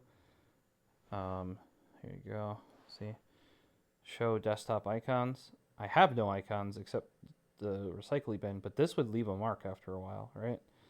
So you just do view, uncheck that, pure black, and I put the recycle bin in the start menu. I really wish the toolbars were still here. That I liked using. I desktop pinned over here when in Windows 10, and like as far back as I can remember, I had desktop and a couple other folders pinned. Super handy because you could have folders of shortcuts and stuff like that. Sadly dead. And then I choose like the dark gray color. I don't know. Can I choose black? If we do app personalize colors, I'm using this recent color of Storm. It's one of the default ones.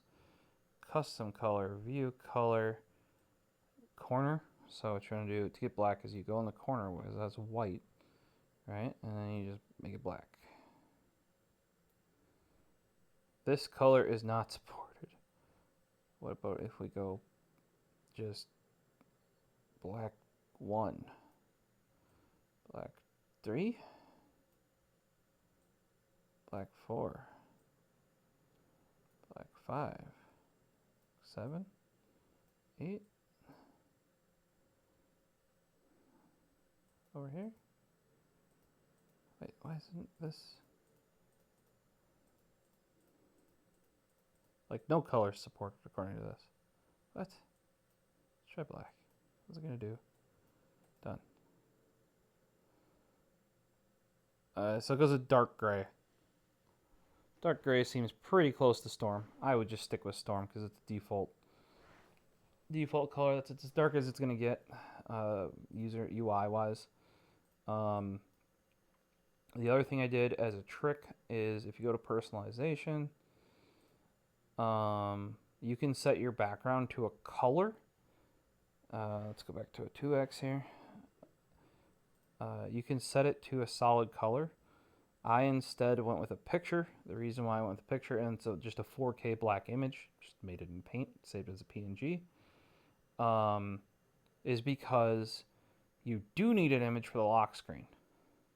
And I wanted that black as well. And you need an image here because the options are Windows Spotlight, which is that annoying thing where it not annoying, it shows pretty pictures, and then it gives you tips and tricks and shite like that. But I wanted it black. Even choosing one of these, it would show on the restart. So I need a black image for this, and if I'm making a 4K black image for the lock screen, Might as well just use the same one for the background because it just saves this as an image that the registry looks at. To be truthful, normally if it's my desktop, I'm using a slideshow, not anything like that. Even on the lock screen, I'll probably slideshow as well. That gets a bit tricky though, because slideshow can keep your computer awake. Ask my laptop; it's very grumpy about this because it's a 10th gen, and Windows 11 is really designed for 11th gen and newer. But yeah, make sure you're doing as dark as you can with OLEDs. That's some of the tricks that I do. You can now folder things in the start menu. Like here's a folder that I haven't named yet, and it pops out just like you would on Android and iOS. So you can kind of pin everything you want here. I wish I could make this bigger. Like now on this one where it's 300%, you can see it's almost as tall as this. But yeah, imagine this was a standard 4K. This little thing is like only like boop, boop. I want to make it like a billion pin things.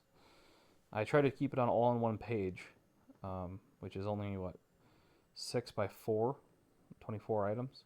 But now you can folder them. It kind of works. I don't think it's as good as how Windows 10 was, or even Windows 8. Once it was 8.1 update 1, because it more like popped in or flipped in. This is just like a clunkier way with less configuration. You also can't, just like iOS, you can't take this and put it here. Like, it has to be in this, like, scroll to the left and over bullshit. Folders made it better. You can now increase the amount of icons here, which is better. Still not amazing. Still not amazing. But yeah, if you're wondering, even the settings we just did where we increased the power limit, I gained 12%, we gained 8 Celsius on the temperature, which we probably weren't already hitting anyway. And increasing that clock speed per temperature graph there, we're already doing probably better than we were. I don't really know how much. I've tested it before. You can check some previous videos. Realistically though, since the OC scanner is one click and it just takes its 20 plus minutes to do its thing, then you save that in your profile, and realistically until NVIDIA comes along again and deletes it because they're annoying about that, and you just run that again. It doesn't happen all that often.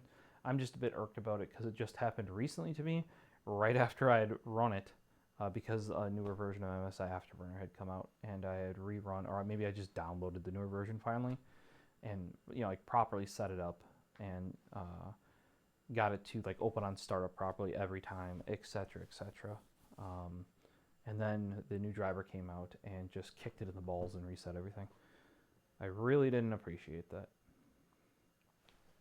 Alright guys, we're going to do this right quick. We have the home theater PC Otis right there, and we're going to get started on the actual overclock. First things first, we're just going to give this puppy a restart to make sure it is in prime condition. I'm still unloading stuff.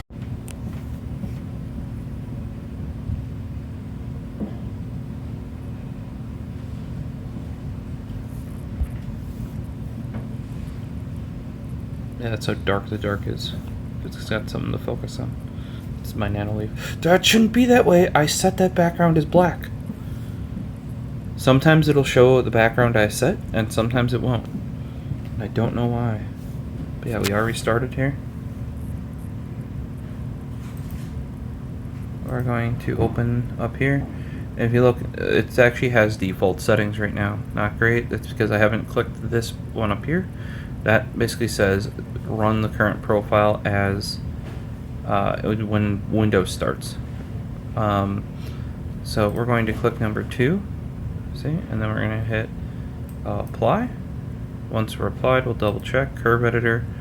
That should be unchanged, but that has everything way the heck up there. Not that line down here, right? Not here, but all our settings are way pushed up there. So what we're going to now is go back to voltage. Super easy to do, and all you do is you hit OC scanner and hit scan. and it's gonna run.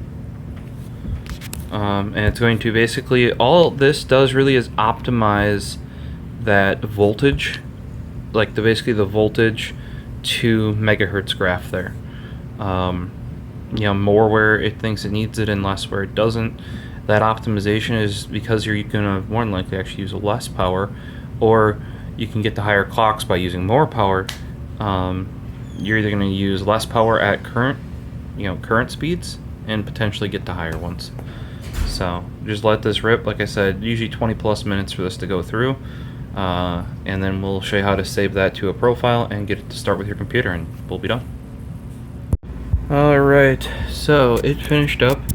Even though it only says 99%, it says completed. 21 minutes. I usually see like 22, 23, somewhere around there. That's about average.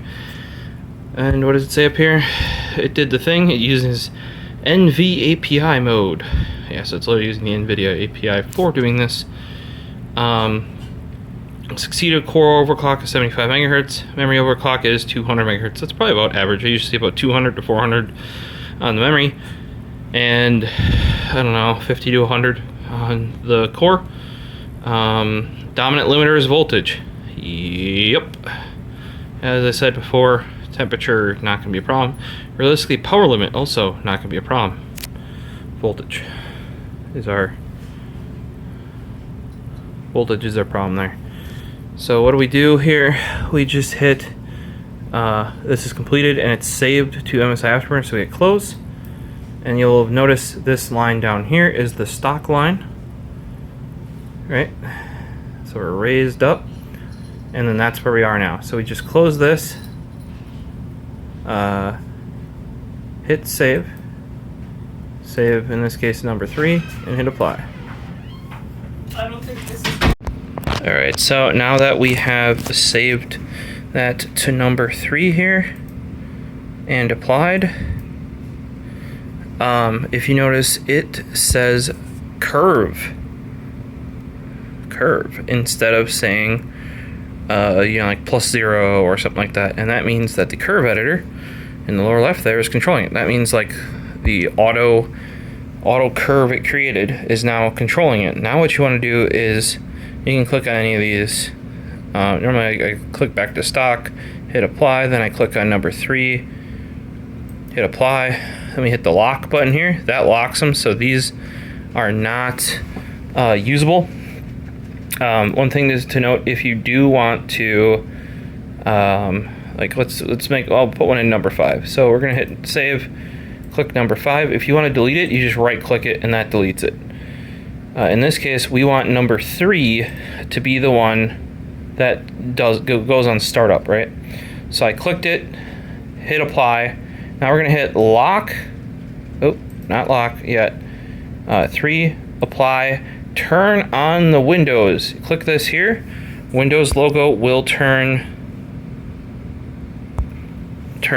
blue. See? That means apply at Windows startup. So it's applying our 100, 112, 90C plus 0 megahertz auto curve at startup. And you're like, well, it said we had and you could take a screenshot of that overclock there.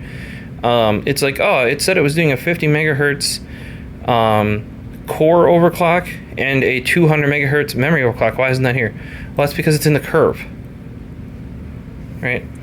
It's not, this isn't just a general, like boost this up, boost that up. This actually does a much better job that most people manually overclocking aren't going to do with, unless you're very, very, you know this quite well. They're just going to bump this up, which does it over the whole. Basically, if you bump those up, this whole curve goes up by that much, rather than just like, you know, see how we gained a lot more on the low end. This is basically frequency to voltage, right? So it basically said we're voltage limited, right?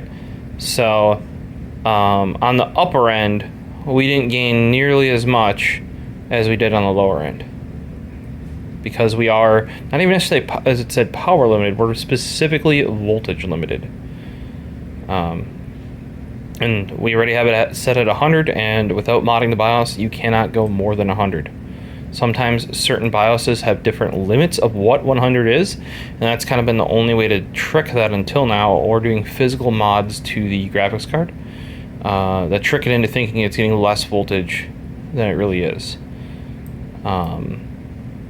So now that we have number 3 here, and we've got Windows enabled for number 3, click number 3, apply, and then click Windows, for example, and then we're gonna hit lock. What that does is these are no longer modifiable, and see, I can't click or unclick the Windows one, right?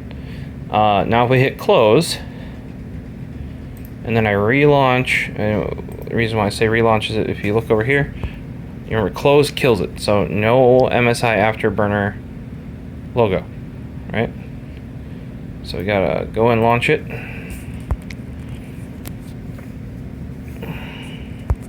Obviously not going to pop up. You're like, why didn't it show up when you launched it? Well, because it launches the taskbar. And if you look, bada bing, bada boom, bada bam, we have our, of course highlighting random shit, we have our curve enabled, our plus 100, our power limit, our temp limit. It's all there.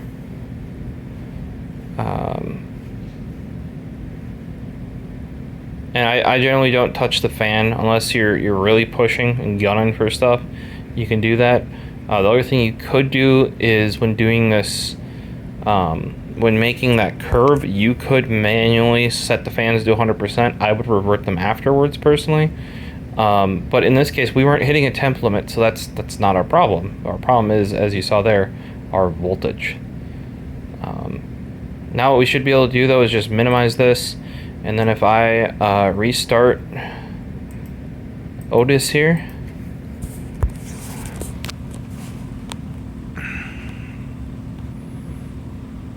shouldn't take but a couple minutes.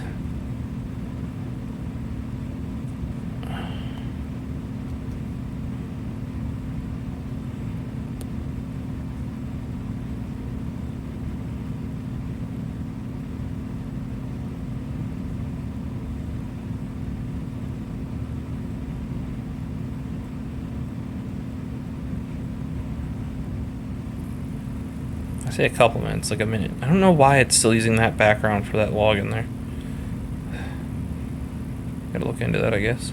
So I definitely have, or should have, a black wallpaper set personalized as the lock screen. Maybe I need to lock it once so it gets that updated lock screen or something. See? Black. It's using one of these instead. And not even the one I previously had set. It's very weird. It's like themes, none of the themes are set. I have my own, essentially made my own theme out of stuff like that. But what is the important part is if we go to lower right, look what's right there. MSI Afterburner. And if we zoom in, what is it saying? It's saying core voltage is at 100, where our curve is going. We got our power limit increased, we got our temperature limit increased. Bada bing, bada boom, bada bam. And then eventually under, once we idle back down, it should lower that fan speed back down as well, hopefully. Otherwise I will have to adjust the fan curve myself, because right now I believe on this card it is 60C where the fan stays off. If you're looking, it's going down. Now remember how I did high performance? Well, that is why we're at 1800 megahertz and 7000 megahertz on the memory. So it's not going to idle down to the hundreds. Some people do that, like, they don't understand why. Like when they, oh, why does it say it's only in? The other thing it does is it decreases the PCI Express generation. If we popped open GPU Z, because before, wait, I could have shown you this, should have shown you this before I changed that setting.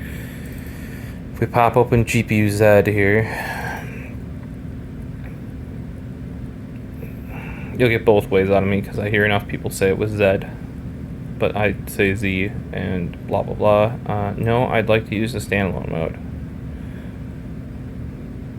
And it's launching from a hard drive. There's a RAID array of hard drives below that optical drive right there. what you'll see is if this idled down,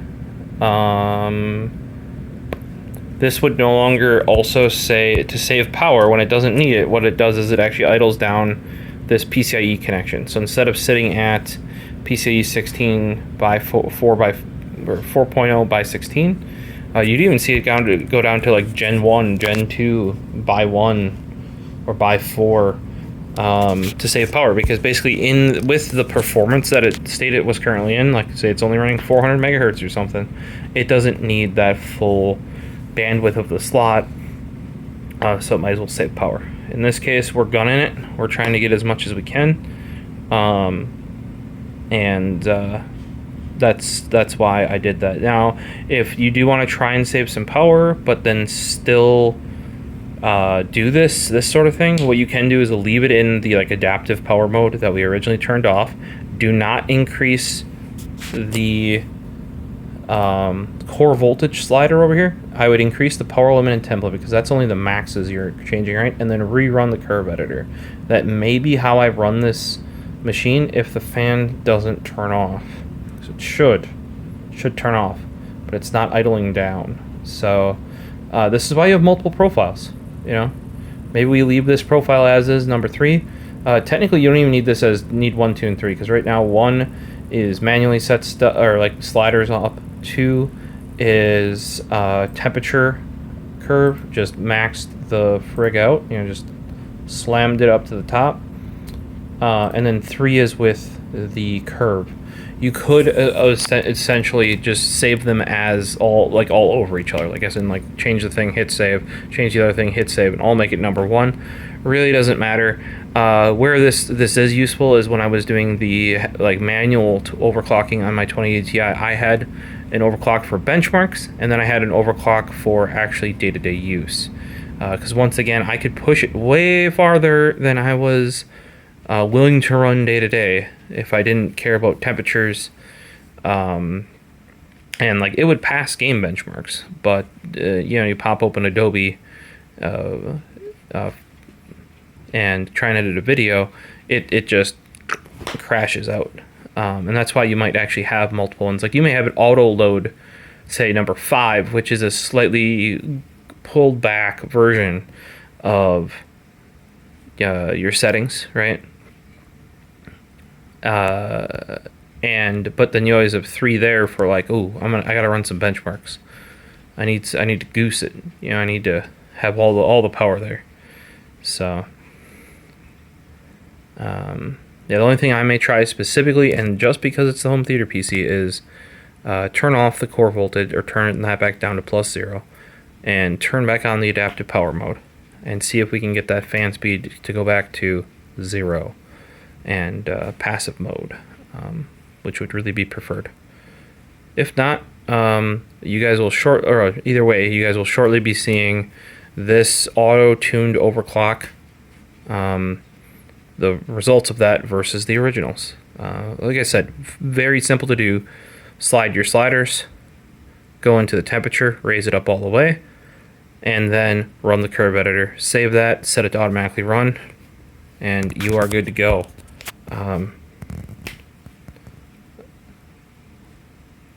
I may cut a shortened version of this down as well, where you don't get the context as much, but super easy. And because NVIDIA own software is doing it, it should be dead stable. And they're never going to let you go outside of what they wouldn't allow. That's why realistically, like a 50 megahertz core clock and a 200 megahertz memory clock ain't really much. I was running, I don't know, like 200 megahertz core clock and 1,000 megahertz memory clock on my 2080 Ti Plus. I think somewhere around there. So by comparison, this is very small. So let's get some benchmarks going. So you really probably should disable G-Sync when doing this. If I go back to our previous scores here, we're doing better, but not much, and I think I can show you why. We got a 2x here, and we hit FPS. We look at that graph. Towards the end of the first test, we are actually bumping the frame limit of the. You see how we're at 115 plus or whatever. We're actually bumping with the FPS here up towards the end of was it test 1, towards the 120 FPS cap. That is the G-Sync here. That is why we've only gone up a little bit here. Previous one, 11.75, 11.81, 11.86. So now at 11.890.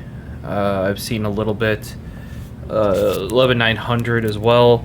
So it's a little bit more, but not really. I have a feeling that we're getting capped at the end of that first test. So let's see. By the way, my screenshot works again after I restarted. Let's see what some of these other benchmarks do. I'm actually thinking we're going to see more of an improvement because they're harder to run, basically, and we're not going to bump up against that frame rate limiter there. Also, with TimeSpy, I should probably be using TimeSpy Extreme, but that's not in the base free version that I mentioned you guys easily having access to. I don't believe. The reason why I should be using that is that's a 4K display. Obviously, it's a LG OLED with 4K, 120 hertz, 12-bit RGB setting. Like I have it maxed out. Currently, HDR is off, but I didn't think we would be hitting anywhere near the 120 hertz, so I didn't think it was going to hurt our scores. But I think that's why we have such a limited increase in the TimeSpy score. Also, if you look, even on the original, we're already past the median point, which is kind of the peak there. That's the most scores are right there, right? Then there's the average score.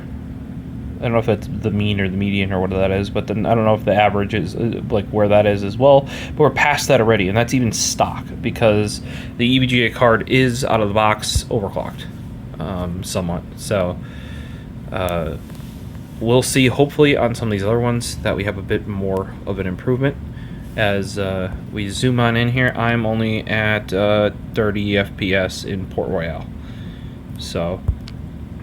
And if you're wondering, a 3060 Ti is like perfect for Ratchet and Clank as long as you don't want to enable ray tracing. Ray tracing that game does look really darn good, though. Alright, so we got our final results here. Let's knock into a 2x zoom so you can see the screen. Speedway is... Let me get up my laptop.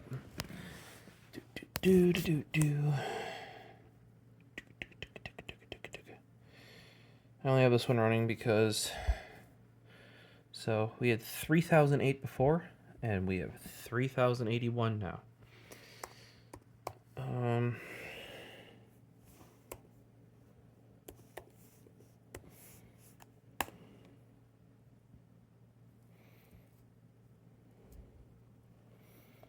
So let's do 3081 divided by 3008.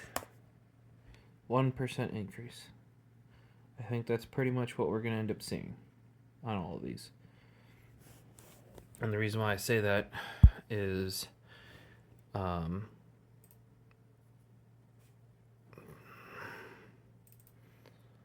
that there's our Port Royale 7277.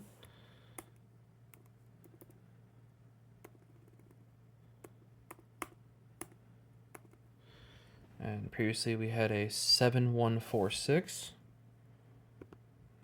So 7277 divided by 7146. There you go. Oh, sorry, I said 1%. That was a 2.4% because this would be 10. That's 1. So 2.4% increase on that one. 1.8% increase on Port Royale. If you notice, we were already beyond average and the mean, which is like the most common is at the top of that peak. That's why it spikes so much. That's where the most of the results are. And remember, on the Port Royale and the Speedway, they're only graphics, right? Now, if you look at a new one, we are even below the kink. So if you look right here, we're basically sitting at the kink right there. So I'm guessing that's where pre-overclocked cards sit. This little bit, this 2% increase here, is essentially roughly 2% increase, did enough to get us past that little kink. Which is better than nothing, you know what I mean? And we're not getting much in time spy. 11,968 versus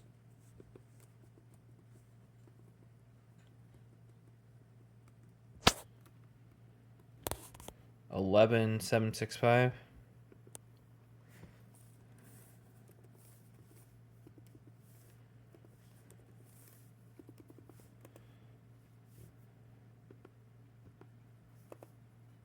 Uh, 1.17% increase.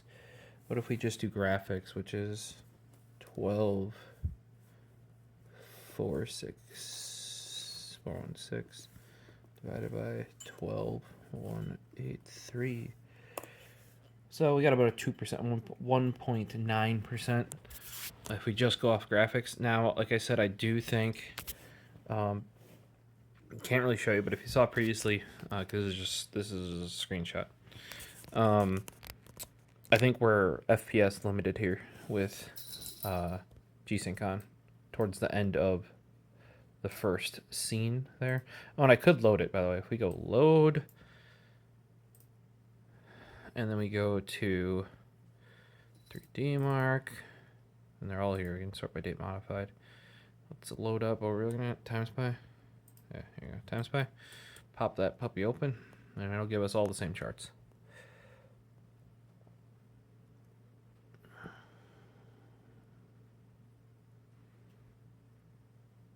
So if we hit frame rate, oh, that time we're actually lower. At one point we were actually at that's peaking at 105. Let's do a load here and pick up here times by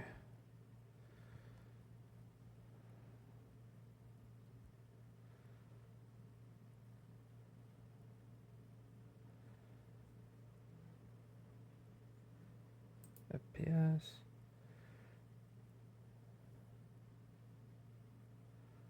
So yeah, our peak is, what's that there, 108?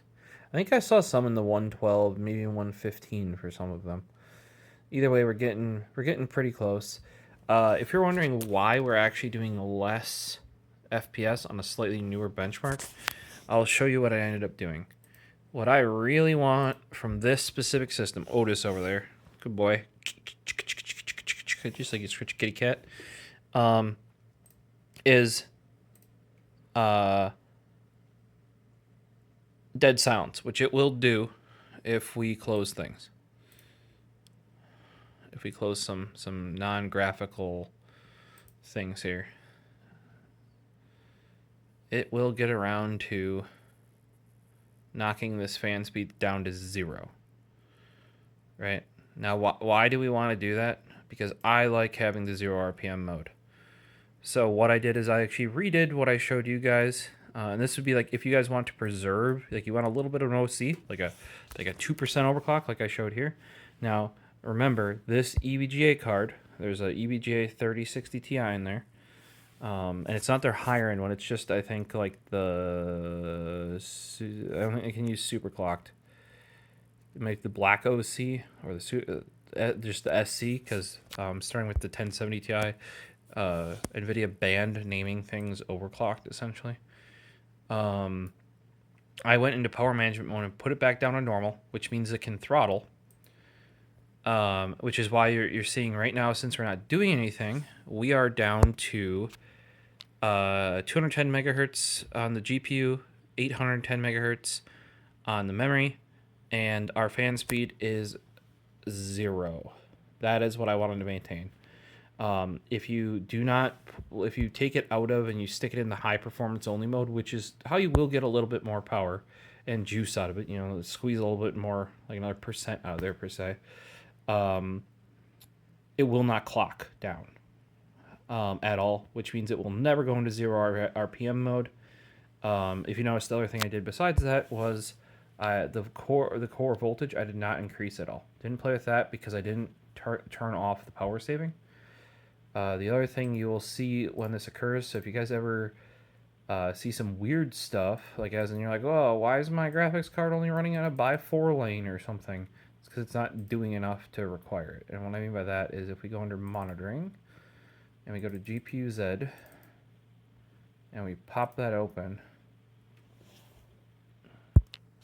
it's going to take us a second or two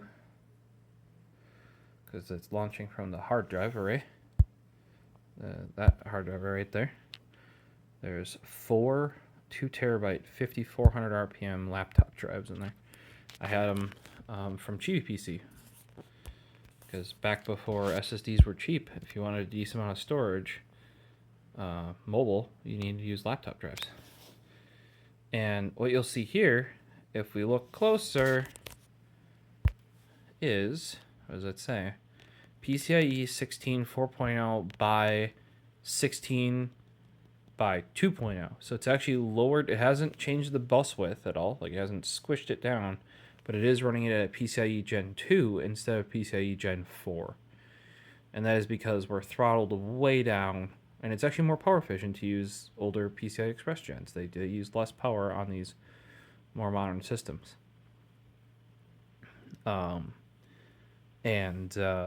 That is what allows me to still maintain my 0 RPM mode, is by not putting it in high performance mode and not touching that core voltage. Like I said, I think it's a little bit less when it comes to FPS. Some of my benchmark numbers were actually higher, but like the FPS number was lower. Kind of weird there. But the big thing for me is because it's a home theater PC, 0 RPM fans. And yes, I can hear the fans a little bit in there right now. But I mean, there's like 8 other fans in there.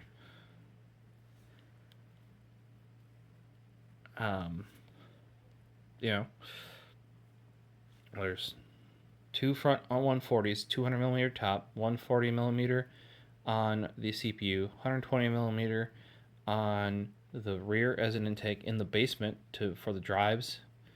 There are 2 80 millimeter fans, and then on the back of that hard drive, the 2.5 inch hot swap right there are 2 40 millimeter fans. So it does have a little bit. I really need to play around with some stuff. Certain fans really don't need to ramp up, but it is pretty close to the quietest it's ever been. And this is how you overclock. And you get, in this case, we got somewhere between 1.5 and 2.8, I think, percent increase. 2.4% increase. Now, a lot of that is because our chip was already pre-overclocked. You can see it there. We're already past the average line out of the box. So here is where you shouldn't do that. This is why you shouldn't buy pre-overclocked cards. You can do this exact same thing and get the exact same result as I just did, but with a not pre-overclocked card. Why did I then buy a pre-overclocked card? Well, EVGA had just closed down. Prices had dipped a little bit, and that was the card Best Buy had. So I could just add it to my cart and order it and throw it in the home theater PC right over there. Why did we need a 3060 Ti, you might be asking? What do you need a 3060 Ti in here for? Well, I think Ratchet & Clank has proved that is kind of, I'm not going to say the minimum, but that's kind of like the modern recommended spec, is an 8-core, like a 5800 X3D, or like the newer 7700 X3D, 32 gigs of RAM, and at least a 3060 Ti or equivalent. I think a 2080 Ti would be plenty enough as well. I don't know where it goes in the 40 series because the 4060 is much less memory bandwidth. So I love love the 4070 Ti though, banger card. But the other reason why we need a 30 series is that big behemoth on the wall right there. I don't mean the MSI Afterburner that you're seeing. I mean, and I don't mean Tech Power Up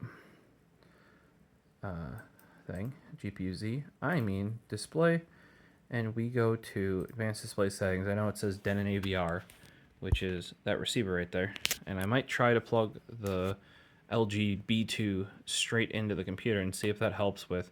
See, it actually has this stuff where it's like HDR certification not found. Like it's not detecting the display. Actually, like it's like, oh, peak brightness is 9,000 nits. It's definitely not, because the exact specs are not getting passed through from the receiver to the computer. And I don't know if it'll improve or not by plugging it directly in. Might try that one day. But in order to run 4K, 120 hertz, 12-bit RGB, you need a 30 series card. 20 series caps at 4K 60. And then like some other stuff. I don't even know if you can do RGB 10-bit 4K 60 with those. So essentially, in order to run the new TV that I knew I was buying last Black Friday, because prices had finally come down, and I was planning on a 55-inch, but ended up with a 65-inch. There are some guides online for, you know, like measure your room, measure where you're gonna sit, and it'll give you an estimate. For mixed media entertainment, it said 65-inch was the perfect size. And actually, that's on the small end. So that's for like mixed media. If you want to go off of like THX certification or Dolby whatever certification, that should be like an 82-inch.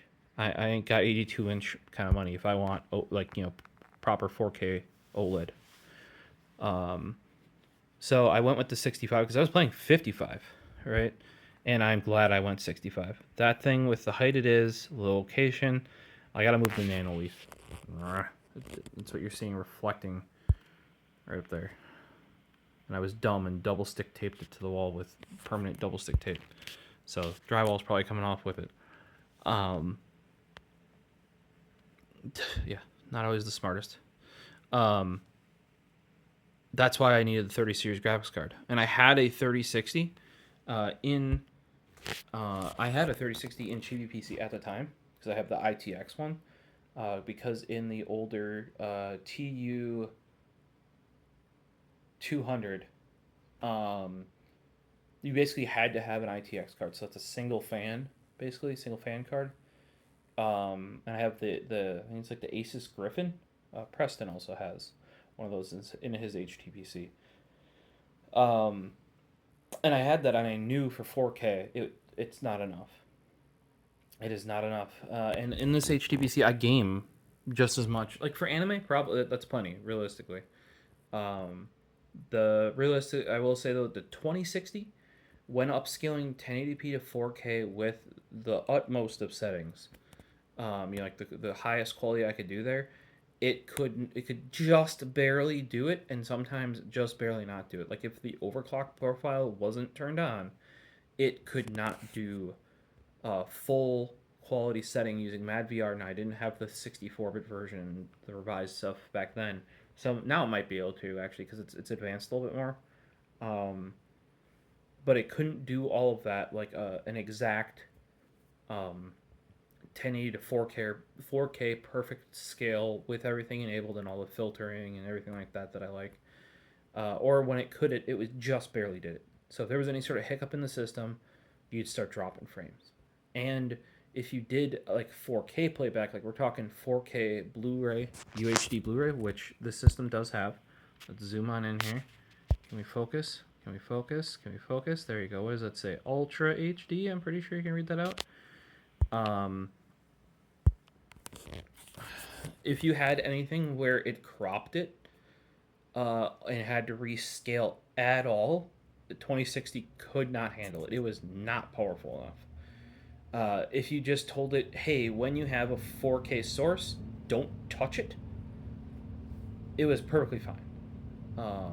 Heck, even Intel iGPU should theoretically be able to do that. But anytime there was any scaling involved, the 2060 basically threw up everywhere. 2080 Ti was fine in the desktop upstairs. But that is why we ended up with 3060 Ti in there. I already knew from my other systems that a 3060 wasn't going to cut it. It was realistically, 3060 is barely better than a 2060. It does have reduced power consumption. And like I said, you can get a ITX version. You can get ITX versions of a 3050 and 3060. I believe the smaller versions, like there's a Zotac, Adrian has one in Toy Box, a Zotac 2-fan 3060 Ti. I believe that's even available as a 3070. That's what I prefer to use, is the 2-fan coolers. Realistically, for a mid-range card like that, you do not need the 4080 or 4090 cooler unless you're trying to look cool. That's only because, like I showed you already in this card, which is a 3-fan, but it's a smaller 3-fan one. We're not thermally limited. We're voltage limited. And we're not even like power cap limited. We're voltage limited. Like, so we're not even hitting the power limit. We're hitting the voltage limit. So you don't need that giant cooler. It's not going to do anything. So if you can find smaller versions, like Zotac generally makes their, like they have their AMP 4070 Ti and then their AMP Extreme. I've used both now. I prefer the AMP. I can even jam the AMP into my ITX Rig HTPC in the new TU150 case. Though when we did Adrian's build Einhander, I purposely wanted the AMP Extreme because it's got RGB out the wahoo, and that was like one of the things for his build, is he wanted RGB, whereas the non-extreme amp has none, which I like personally. It's just nice, sleek, and gray, but to each their own, right? So, and that thing, we actually had to upsize this case. The amp Extreme will not fit in a Torrent compact unless you remove the front fans, but the whole point of a Torrent is the front 180 millimeter fans. So why in the hell would I do that, right? So we had to upgrade him to the Torrent full size, like the standard Torrent, and actually because of the GPU, like the built-in GPU brace that's in that case and everything, like it was brilliant. It came out amazing. Showed it actually to the guys over at Fractal when I was LTX. They loved it, and it came out. I think that's one of the builds of mine that has come out the best. I had all the time I needed to do it. But that cooler is complete overkill. Complete overkill. So yes, I would stick to these smaller cards. There are a couple brands. EVGA used to be one of the ones, and that's also why I got an EVGA card for Otis over there, is they were one of the only ones at the time until I knew about it's called, I think, the not the dual from Zotac. It's a white card actually that has 2 fans, and they later on made a black version of it, which is actually more expensive than the white one. I don't know, but it is taller. Like it's like real tall to fit 2 big fans on it, whereas the EVGA one that I have, 3060 Ti in there, is 3 fans, but they're the height of the PCI bracket. It is a little bit longer than your standard 10.5-inch card, but not by much, in order to get that 3rd fan in there, because it's not one of those massive fans that's like way over the size of the PCI Express slot. Really like that card, but that is why we ended up with the 30 series. Is you want to run yourself a beautiful OLED, you need a 30 series card. That's also why Frozen Slate got his 3060, is otherwise he literally couldn't output a signal to it. I think like the 1060 he was using in the home theater PC originally was like limited to 4K 30, no HDR. That's not the point of this monitor, or this this TV. So, and I ran into the same thing with I was using a 1080 in my desktop temporarily. Well, my 2080 Ti died, and I hadn't gotten the 3080 Ti yet, and literally couldn't use, even though I have a 144 hertz 4K with HDR, it was stuck at 4K 60 8-bit color, no HDR. So that's why we went to the 30 series in there. And then by the time we did that step up, I could already tell that 2600 was holding back 2060. 2600 would have definitely held back a 3060 Ti. That it's a huge jump over a 3060, and especially memory bandwidth wise and everything like that. And I say held back, maybe it technically wouldn't have, but most things nowadays, guys, also want 8 cores. Now, I will have a 5600 X3D. It's already been purchased and everything. It is going to go in the repair PC just because it's like a unique chip, and the repair PC really doesn't need more than 6 cores. It's just a backup. I think it's got a 1650 in it. Basically, there, once again, I'm looking for you got your minimum requirements. What is my minimum requirement for the repair PC? It needs to be able to run the NVIDIA Studio driver, which is a 1050 or higher. 1050s cost a ton of money during the Corona Chan and the GPU shortages and stuff like that, and the mining craze. So it's just as cheap to get a 1650. It's an MSI, but the deal, like there was a single fan PNY 1650 that was the same price as this dual fan overclocked MSI with a backplate. I'm like, well, fuck it. There we go. So that'll be plenty for that. Basically, in that system, I just need to check the boxes like has modern CPU, because it's running AM4, has a modern CPU, has a graphics card that can run the current set of drivers, has NVMe drive. Like it's gone through a number of boot drives over the years. Now it finally has a 980 Pro 1 terabyte, because that is kind of a requirement. Is that 1 terabyte NVMe is a requirement for direct storage, and SSDs are dirt cheap now, so why not? But hopefully this extended version gave you some insight into what I picked, why I picked it, and not just how to do the overclock.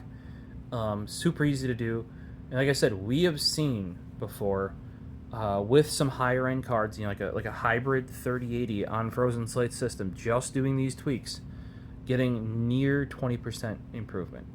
And I've seen, if you start going into manually overclocking, we're seeing, I've seen over 20% with my 2080 Ti. In this case, because that is a 3060 Ti, that's pre-overclocked, you can tell EVGA got it pretty close to where it was already. We only gained 1.2 to 2.4% in synthetics. Now with my current settings, as you saw, we were a bit more consistent even than before. Though, because I turned back on the power saving features to get that 0 RPM mode back, we did lose some of that top end frames, like raw FPS. Fine by me. But hopefully this tutorial helped you guys out. I will try to, once I get Toybox fixed and it stops blue screening on me, I will show you how to do it on there. That shouldn't be a pre-overclocked 3060 Ti.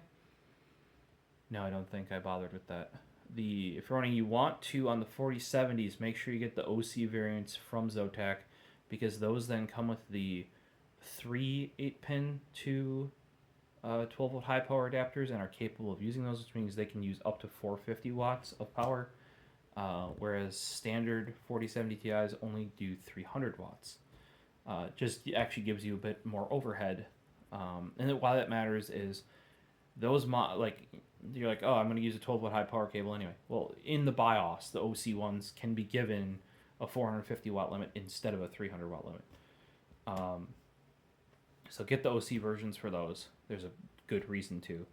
3060 Ti, though, that's not really a thing. So, as always, hopefully this was informative and you've seen my process and see how easy it is to basically do I could call it a one button overclock, because the rest of the things aren't buttons. Have a good one. Peace.